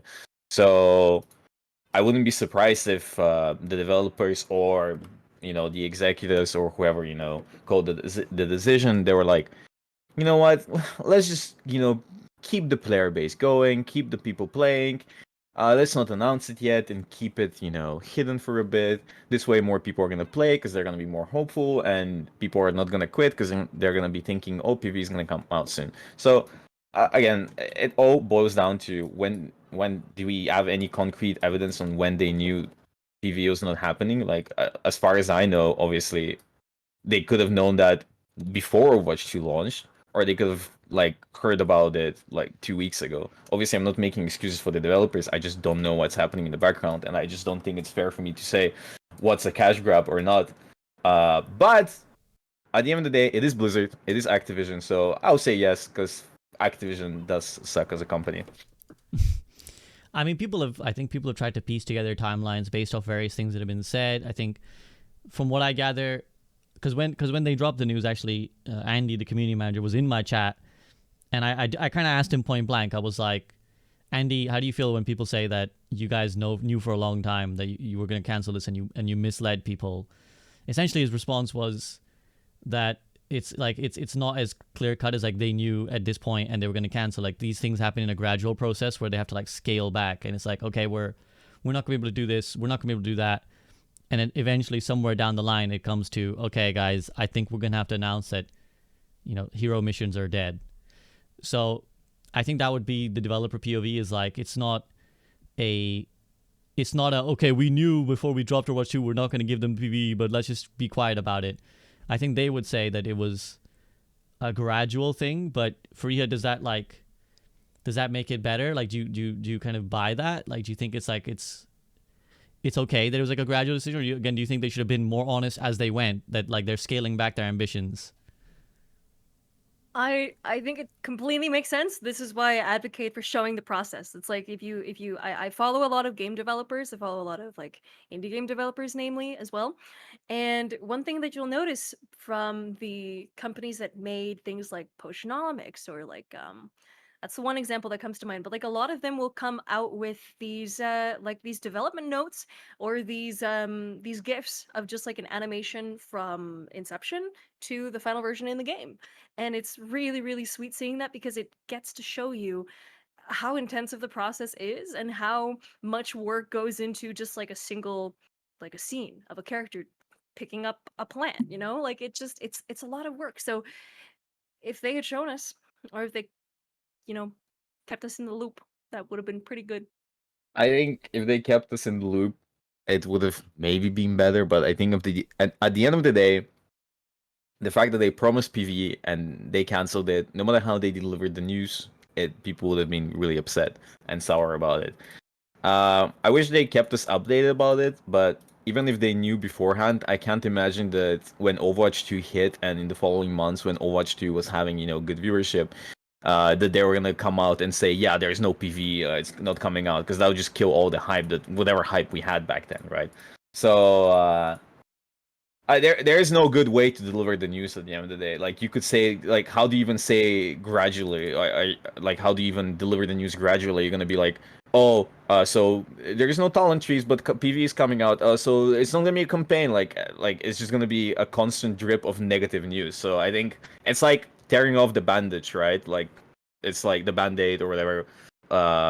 It hurts, but you just do it, right? You just tear it off. You can't really do much about it. You just have to announce it. I mean, they could not announce it and keep people in the dark and be like, yeah, it's coming, guys. But I don't think they wanted that.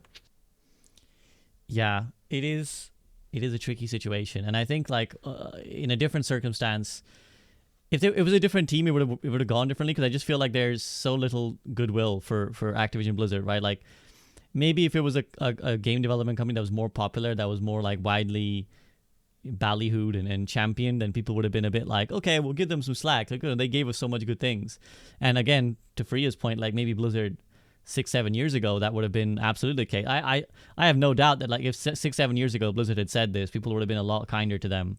The problem is, though, everything we mentioned earlier about Bobby and what's going on in Activision Blizzard, that there's no leeway. Like if you're working at Activision Blizzard, like nobody gives a shit about your feelings essentially, which is sad. And I feel bad for the devs who are there, but that's just the truth. It's just like people don't really like, they don't want to hear your excuses anymore because they've just like they kind of feel like they've been screwed over by the developers one too many times. And I again, I think there's this increasing resurgence, and I don't the way my mind works, I'm always like, what's the productivity in this? But there's been a lot of people who are now more than ever lamenting the loss and death of Overwatch 1. Like, oh, well, if it was all for this, we could have just kept Overwatch 1. You know, like, what did we lose Overwatch 1 for if we're not even getting the thing that was supposed to be why Overwatch 1 stopped getting developed? And obviously, like, for me, I'm like, well, we're never going back there. So what is this spilled milk we're crying over? But, I mean, how do you guys feel? Does it make you lament Overwatch 1? You don't want to talk? No? I want to talk about it, but you I want to? want to say I want to go first, right? That was my point.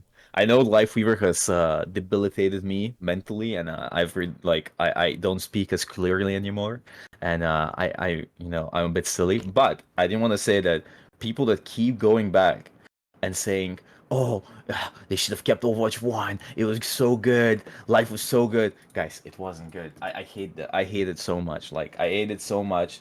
Like, it's not that the game itself was bad or anything. The game itself was okay. Like, the game right now is okay. As we said at the beginning, it's really chill to play this game sometimes and not play it all the time like I do. And I feel like that's a really cool experience. The game is not made for competitive person, like for people that seek the challenge. It's just so bad competitively, but for a chill experience, not everybody, but everybody has their hero that they really like playing because the heroes are really unique.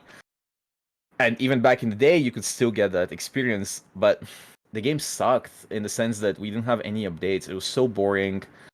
We people keep going on and on about, oh, I missed 2 tanks, I missed this, I missed that. Maybe, it's a personal choice, like personal opinion if you like 2 tanks or 1 tank more. But for me, I don't care. It's the same thing. And 2CP, people keep going back and they're like, oh, why did they take out 2CP? I love 2CP. Nobody loved 2CP. When I played Overwatch 20 hours a day, there was nobody who was like, I love playing 2CP. Where were you back then? You were not there. So it's really infuriating when people keep going back, because they keep looking back into the past, and some people might catch this reference where it's from, but they keep looking into the past with rose tinted glasses. I was And literally gonna say that. yeah, and when you Fucking keep Bojack. looking, when you look at the past with those tinted glasses, all of the red flags just look like normal flags, right? And it's so silly because, again, it's like an abusive ex.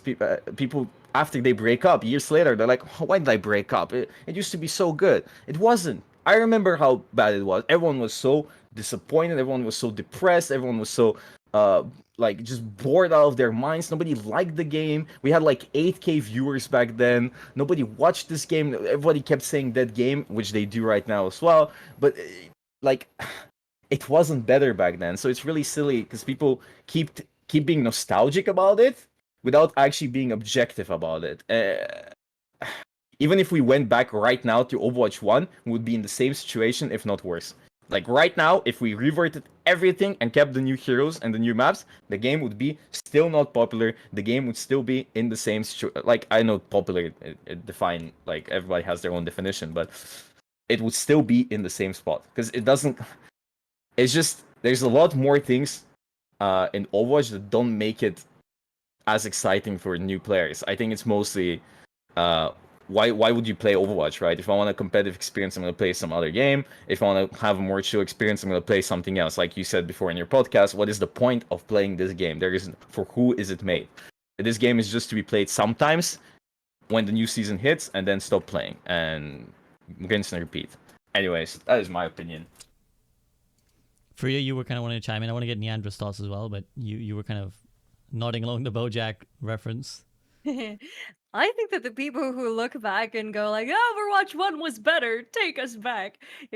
Back in my day, we actually enjoyed this game." It's like, no, bitch, like you were the loudest complainer to rag on this game in every possible way. You're that asshole coming into Twitch chats and typing in dead game, like those people are the very people who hated the very essence and staleness of Overwatch 1, and it's like what what Boger said, it's just I think that nostalgia warps and people are looking for that feeling that they had when they initially played Overwatch 1 and they just couldn't wait to play the next game, to like figure out what the next hero did, or like to just learn more about the game and the mechanics. And people, for me, right, I was so excited that I was just watching any YouTube video I could find about the game because I just wanted more of it. I was so in love with it and so enraptured by it all.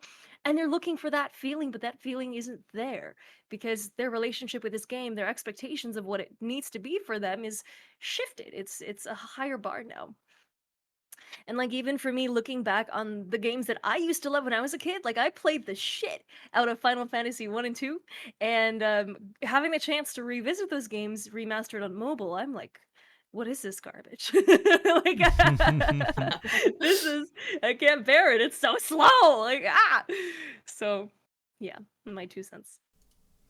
Yeah, I think that's a really important point you brought up. 'Cause I do think we're at a stage where the consumption of gaming in itself is at a crossroads, because I think we're living through the era where we're kind of like the first generation, as it were, where gaming is now like acceptable and this great popular hobby, right? When I was a youngster, because obviously I think some of us are of different ages than others. When I was a youngster, you would not tell people you gamed. It was like a too nerdy an activity. It was lame. It was like a loser thing to do.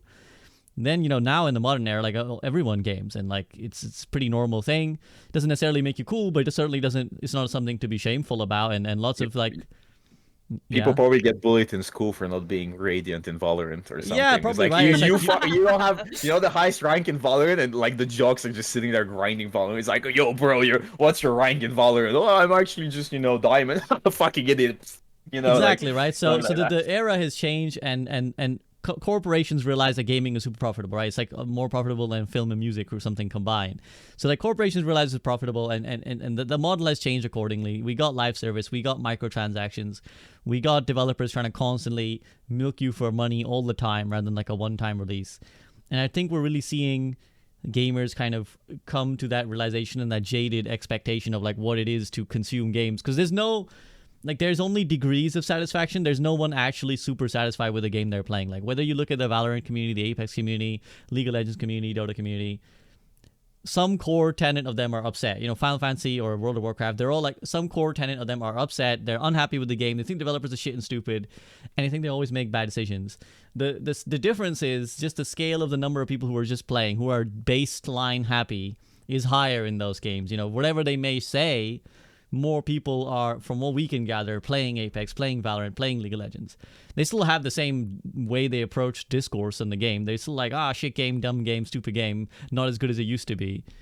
So like we are reaching this reckoning, and I think we should be careful about nostalgizing our first falling in love with Overwatch with its actual quality or not, because yeah, I mean, I know the Seagull montages of Genji look real sick then, but I'm sure Seagull would be the first one to tell you that was like some plat level Genji when it was starting in Overwatch 1. So like we've evolved a lot, like a lot has changed, and I think people, because I've been, for fun content, because I've not been actually playing Overwatch for several weeks, for some fun content, I trolled through the forums yesterday and the day before, and there's a strong theme of people saying that 2 tanks was better, it was easier to balance, 6 was better. And I think a lot of people are forgetting, well, pretty much the entire history of Overwatch, where they struggle to just be able to balance 2 tanks in the same game, like, or even multiple, like 3 and 4 tanks in the same team. And I think people are, nostalgia is a powerful drug. But Niandra, I want to hear your thoughts on like just this whole sentiment or anything that we've talked about, if you want to riff off of it. I mean, it is kind of wild that like every live service game is competing to be your forever game with daily challenges and trying to get you to have the game as part of your identity and whatever. I do think it is a bit hard to gauge, because is it fair to compare Overwatch 2 to Overwatch 1 when it wasn't getting updated because they were working on Overwatch 2? But that being said, I do prefer Overwatch 2. I love 5v5, and every time people mention the 2 tanks thing, all I think about is just how long the queue times were for tank. No, how short they were, and how it kind of screwed up the game because no one wanted to play it. And it's like, how do you all miss it if none of you were playing it? Why did I always have to play tank when I flex queued if all you fuckers wanted this? And like, if you remember in Overwatch 1, there was like 3 tank pairings people liked. People liked Winston, D.Va, they liked Ryan Zarya, and I guess they liked, what was it, Ryan, D.Va or something. And then all the rest were like terrible. Everyone hated them. So I kind of roll my eyes a little bit at it. But yeah, though we're seeing live service games reinvent themselves more and more to stay relevant. So I mean, I think it's understandable that Overwatch did something like that, I guess. I think for me, like, the main thing ultimately is that I just kind of hate how we've gone back to being the wider gaming community's favorite punching bag again. Like, we almost escaped it for a bit, and now we're just fucking right back there. And that is, like, the worst part for me. You know, it's really funny. There's a huge ass community of people that just love hating on Overwatch. It's really, No, that really is. Like, it it's really is. I think it's just a bunch of ex-Overwatch players that like were pushed away from the game because of certain decisions, whatever decisions might have pushed them away. And there's been, because Overwatch used to be so big, I guess they gathered around and they just, every time they see anything negative about Overwatch, they're like, oh yes, yes, I want it. Eat it, right? I love it. And it's really funny because every time there's anything good that happens in Overwatch, nobody reports about it because it's not good content, right? But every time something negative happens, all the big YouTubers, which is normal because they want clicks, they all report about it. Obviously, you just don't do bad decisions and stuff, but it's really silly to see things like that. It's always like Asmongoat and stuff. They're like, oh, they canceled PV, they canceled PV. Everyone's talking about they canceled PV, Overwatch this, Overwatch that. And it's like, man, this game is struggling enough. Just leave us alone. It's just like, I'm already having a rough time playing LiveWire. I don't need Mr. Asmongoat telling me how bad the game is. I can see it on a daily basis, okay? I get it, guys. And yeah, Draga, this is something you've been quite personally annoyed about as well, because I saw your tweeting about this, and yeah, there is a strong sentiment of kind of almost willfully misrepresenting the facts to kind of shit on Overwatch a little bit, because it is free real estate, as it were. But yeah, I mean, how do you feel about it? I mean, it's what I like said at the beginning of this, where I hate when people lie to criticize Overwatch, because as Bogur said, there's no short supply of problems. There's so many things you can pick about. We don't need to do bad faith arguments that get us Twitter points, because it's just ugh. There was a That's what- fucking Dextero article. Sorry to cut you No, off. no, it's but okay. Just really quickly, there was a freaking article that they just put out where it was like, "Oh, did you know you could toggle off the pride content being in the game?" And I'm like, "What? That's not even a thing. Is that a thing? That's not a thing." I don't know. I've have first no I've idea heard of either. it. First I've heard I of it. think Dexatero might be like ChatGPT at this point. Yeah. They just get some Reddit articles and They feed just that fired to all it. their writers and just have to like Yeah. ChatGPT writing them. Maybe if it's Seriously. like, maybe their way of toggling it off is like VPNing to fucking Russia or something. It's like, that's how we did it. But like, I certainly don't think it's going to be like a open menus toggle off pride. Yeah. I mean, obviously this is a wider. It's not like this is exclusive to Overwatch. Negativity, misinformation always travels faster. But why is it? Do you think? And do you think anything that they can do for you to like change the sentiment, like other than just make a good game? Like Niandra was saying, like I get so personally annoyed when I see that like purposeful spreading of misinformation, and it's not even in a funny way. Like, I appreciate that. If it's like out of memery, great, right? I think it's important to add in some levity to tough situations, but uh, there's so much you can do. There's so much creativity to be had, so many things to report on. It's like, I hate it when people play into that negativity bias that's already just present in everything. It's fucking exhausting. Guys, do you remember No Man's Sky? No Man's Sky was the punching bag for a little while, and you know what the devs did? They shut the fuck up and they just delivered content. And I know it's probably not the best, idea to just stop talking at all, but if they just start delivering good content, like stuff that people really gonna get excited about, I think they could fix it. But they just need to give us the things, right? Like I just want stuff to do, right? Like, No Man's Sky was such a commercial failure when it came out. It was an absolute disaster. But they managed to pull the game out of the depths by just sitting there and relentlessly developing new patches and new content that people want and people are seeking for. And I know that it's a punching bag, Overwatch, like everyone loves shitting on this game. There's such a huge community just trash talking the game. But I promise you that if the game just starts delivering what is, you not even promise, like fuck promises, but just starts delivering fun, engaging content that's not Star Wars, and just things to do and things to play and just fun stuff over time is gonna pop off. Apex also was struggling a lot, and then they started delivering. Yeah, now they're struggling again because their rank system sucks. But hey, people are playing Apex, and they're playing a lot more than they used to because they just shut the fuck up and they just developed the game. And I don't know what's happening again. In the behind the curtain with Blizzard and stuff. It's easy to blame devs. It's easy to blame the CEOs or whatever. But I just give us fun stuff to do. If you give us fun stuff to do, people will play. And when people play, you see the streamers are happy. When the streamers are happy, people are going to check in. They're like, what? I'm a happy streamer? A happy streamer? I'm going to play the game now. I'm going to see what it is. And then they're going to play. And then they're going to be like, yo, remember Overwatch? Let's play Overwatch. I promise it's fun. But it's about releasing fun, engaging content that people want, like just stuff that people want to try, stuff that people want to play. I don't want to play fucking Circuit Royale. I don't want to play a new Havana. Like just give me something that's fun and engaging. I don't know. Maybe it's just me. Maybe I'm wrong, but I just like there hasn't been anything exciting in the last few months. The patch notes are underwhelming to say the least, in the sense that there's nothing really that much fun in it. There's like, oh, we buffed Junker Queen a bit, and now she's broken. Have fun, bye.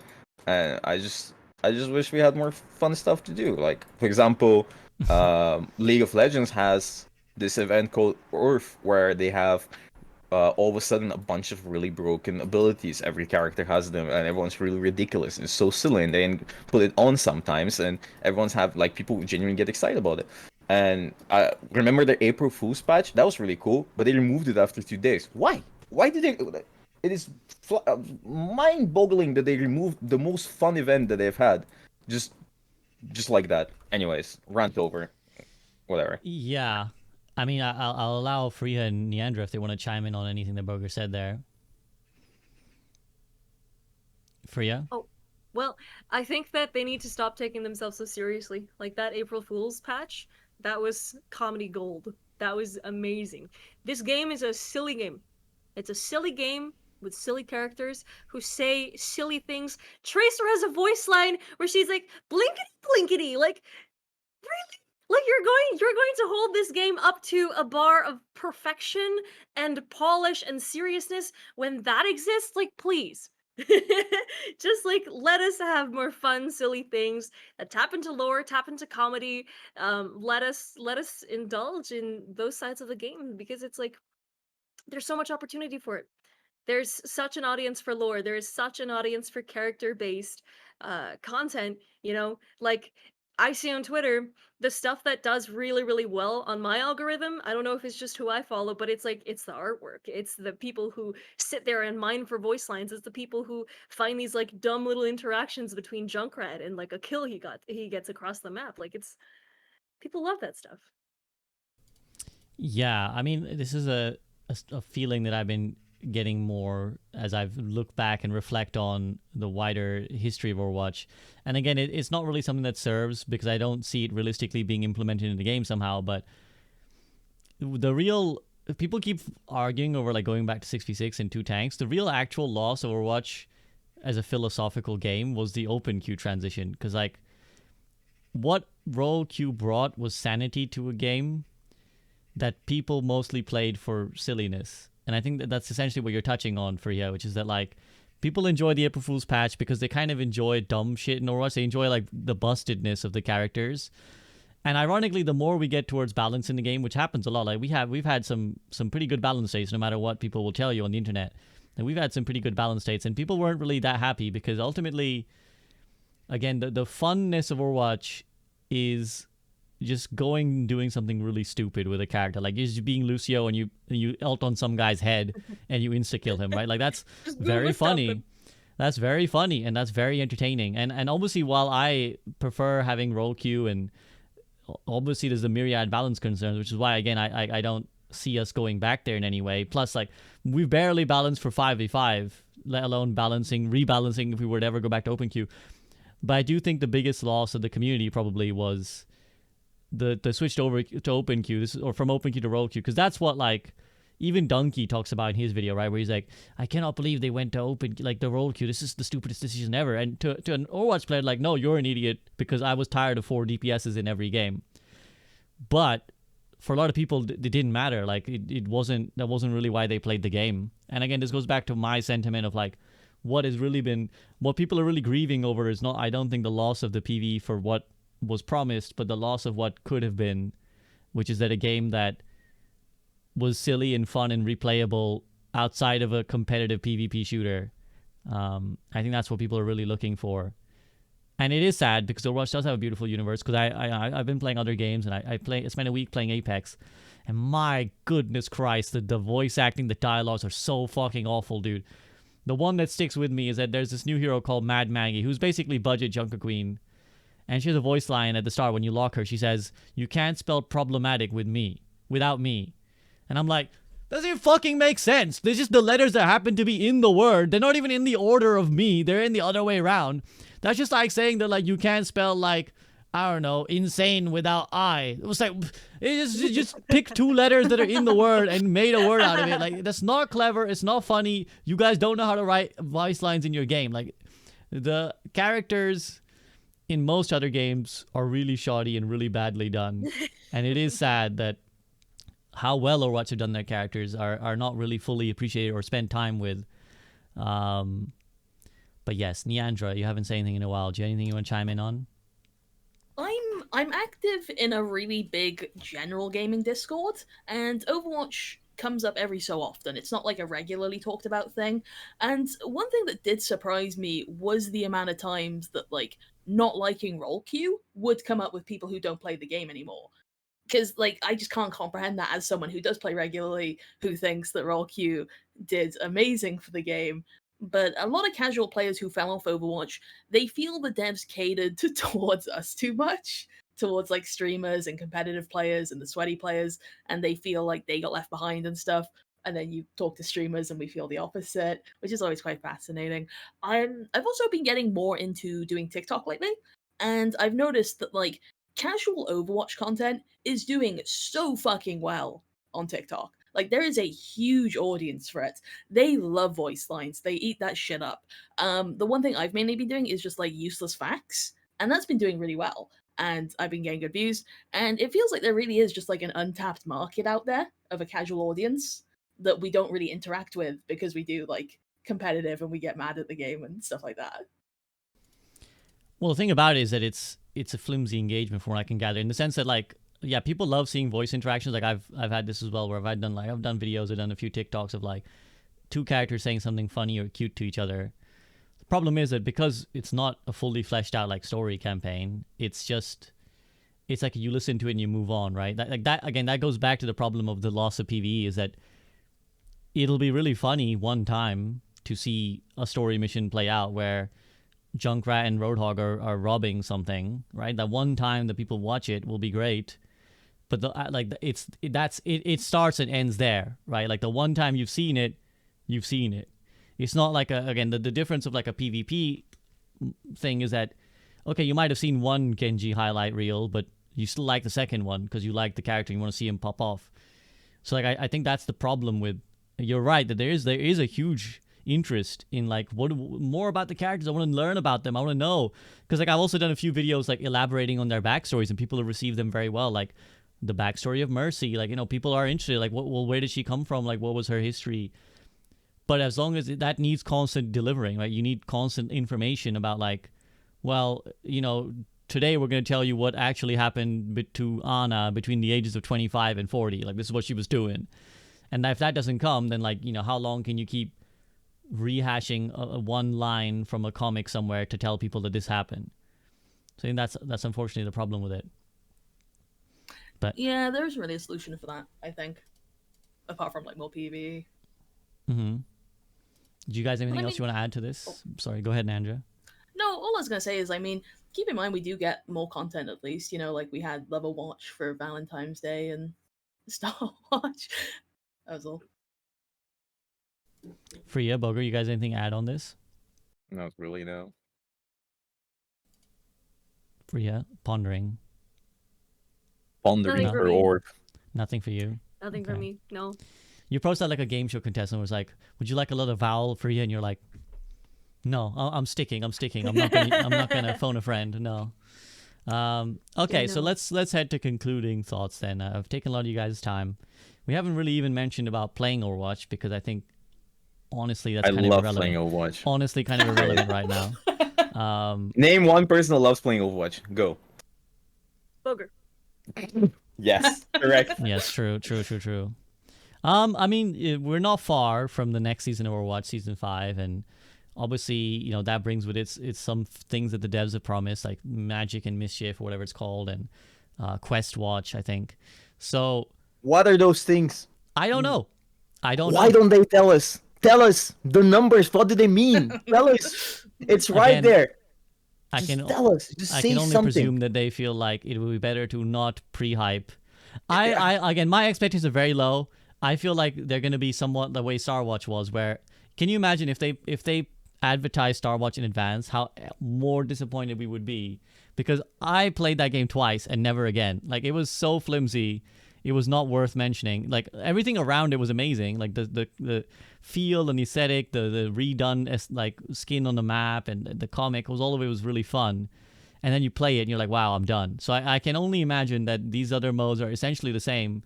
There's no real point to advertising them because the fun is the day or 2 days that you actually launch them. It's like, oh, Magic and Mischief, yo, what is this? You go in, you're like, oh, it's this. And then the day after, you're like, what was the thing again? I forgot. I don't really care. I'm not queuing back up to that again ever. It's But- just an edited version of a 2CP map with Moira orbs that you have to pick up in a line, and that's it. Quite It's possibly. so frustrating because I can come out now and say, guys, big news. I'm the lead game designer of Call of Duty. We're releasing Shmungus. And they're like, what the fuck is Shmungus? And we're like, guys, it's Shmungus. I'm so excited to announce this thing. It's just like, what is a Shmungus? Just, I don't know what this stuff means. Just show me what it means. Show me some gameplay. Man. You can't just tell me that it's exciting without actually showing me gameplay. So you're probably right at the end of the day. Yeah. I mean, on that note, though, I do want to get your guys' thoughts. So what are you kind of, A, expecting, and then B, hoping will come with Season 5? I'll give Niandra a bit to ponder over it. I'm going to give Fareeha the first bite of the apple, or peach in the Bogur's case. Fareeha, what are you expecting and hoping from the next season of Overwatch? I don't know, man. I feel like my view is so skewed because I feel like I don't even see myself as like a primarily Overwatch content creator anymore. I'm like I'm very what's the word? I feel like I've been holding out hope way too long that this game is going to amount to something more and that it's going to, be on the rise, and I'm kind of already on the route to not necessarily consolation, but like trying to figure out what the next thing is.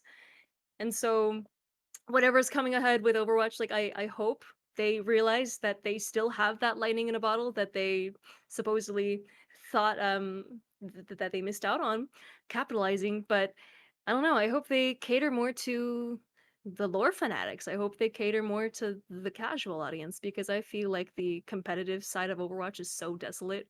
It's like I don't care about that anymore. But yeah, I hope we see more content on that side of things.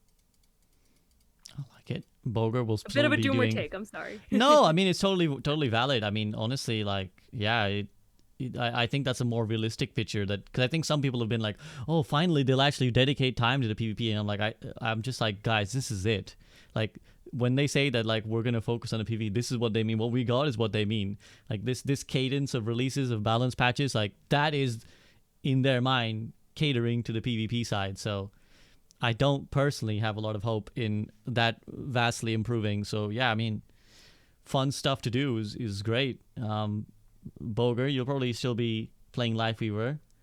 I'm hoping for the next season that I get Grandmaster on Lifeweaver. Would it feel cheap? Here's a question. Yeah, too. it will. I want. Yeah, before the other questions, would it feel cheap if they buffed Lifeweaver and then you got GM? Yeah. That's why I'm grinding to get it before the buffs, because I don't. Every other streamer is just waiting for the buffs, and they're like, guys, I'm so good at the game. Look at me. I'm playing the broken character. So I don't think that's fun. But I don't hope anything for season 5. I don't like this game. I just like torturing myself, to be honest. And I, it's never too late to save the game, or like save is a big word in the sense that for some people it's still an enjoyable experience. But I agree with Fareeha. I just want them to add silly stuff. It's like we have the audience for casual players. Like we have a casual audience. Like most of the players are just console Andes, or people that just play the game here and there. Like people that play rank, they suck. They're just a bunch of like losers. It's just saying nerd stuff, not nerd stuff, but racist shit all the time. There's so many racist people in rank. It's so fucking annoying. I want to play ranked. Ranked is boring. There's no point in getting high rank. So just abandon us. These people, you don't need these people. Just let them cook. Like people that want to grind rank, they're gonna play rank no matter what. They're addicted to that stuff. They just like the number going up. So just can we get Lucio beat kills again? Like, can we get like, remember when Ryan, they added the change to Ryan where you can insta kill each other? That was cool. I want more stuff like that. I want. We have increased Junker Queen's healing by 0.5. I was like, man, I don't care. Like, what? Like, just give me like, give Lifeweaver a Gatling gun. Give him a nuke or something. I don't know. Just something fun. Something fun. I'm like, guys, Let the tree Winston has stomp a shotgun someone. now. Winston has a shotgun now. And my friends are gonna be like, what? And I'm like, yeah, check this out. It'll be fucking hype. Fuck, give him 2 shotguns. Like, imagine they change the Tesla guns to 2 shotguns. You jump in with Winston, you go boom, boom. That'll be funny. And people will be instantly they would queue up and play that shit. It doesn't fuck Holding them balance. like this. Yeah. Can you imagine Winston jumps in with 2 Reaper shotguns on the back line? Just boom, boom.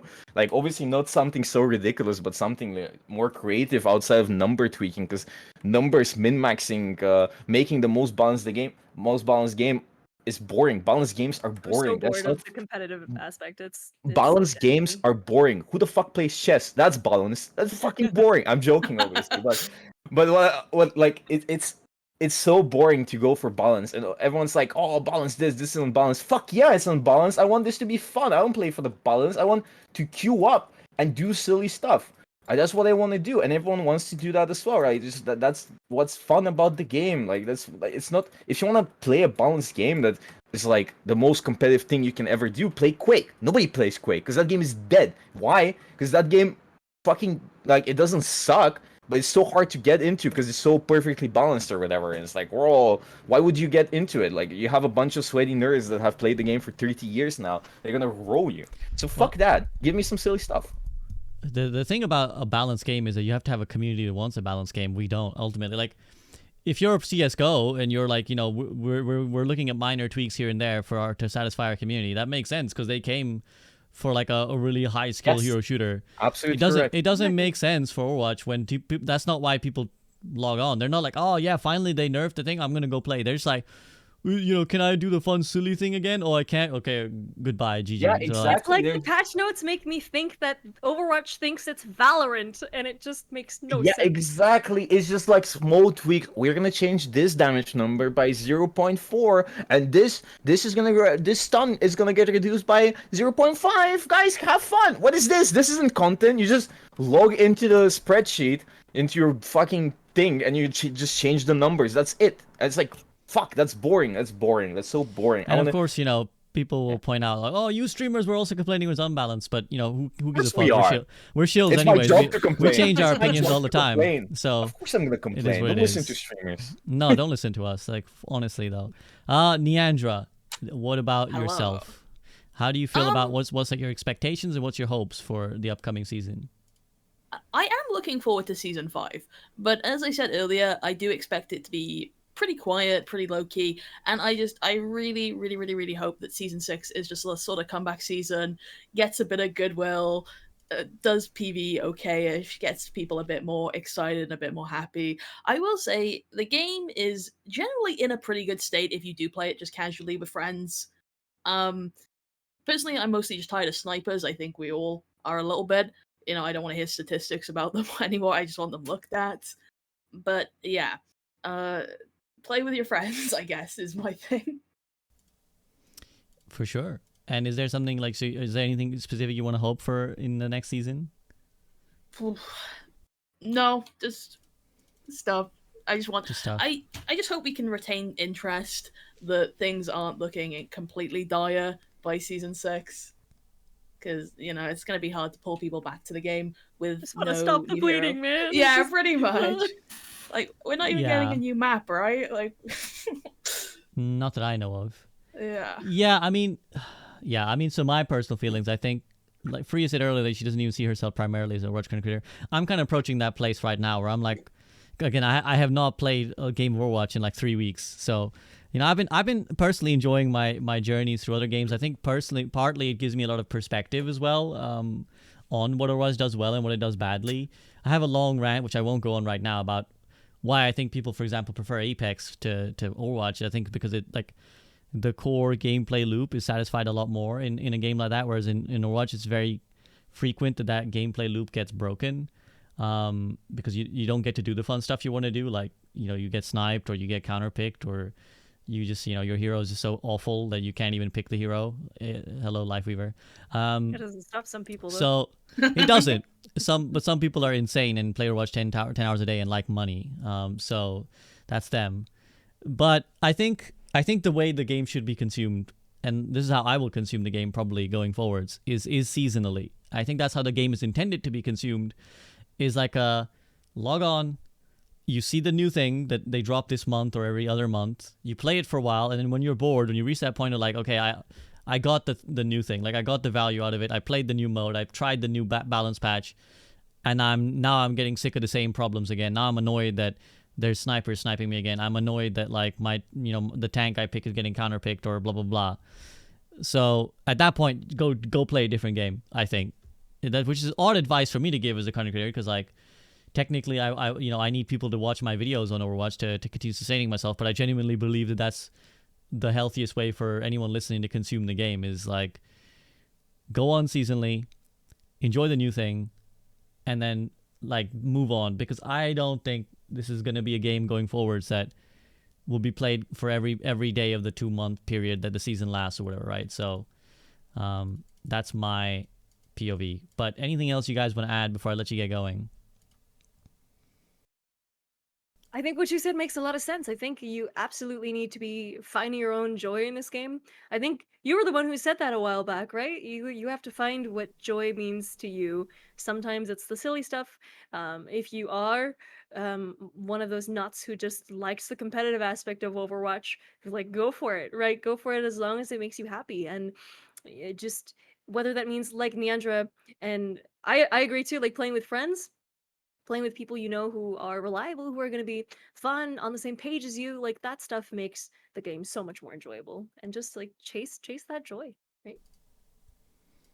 100%. And on the note of chasing the joy, I will thank very much my 3 guests here for coming on and trying to chase the joy with me and trying to provide some insight. And I very much appreciate your time and company, guys.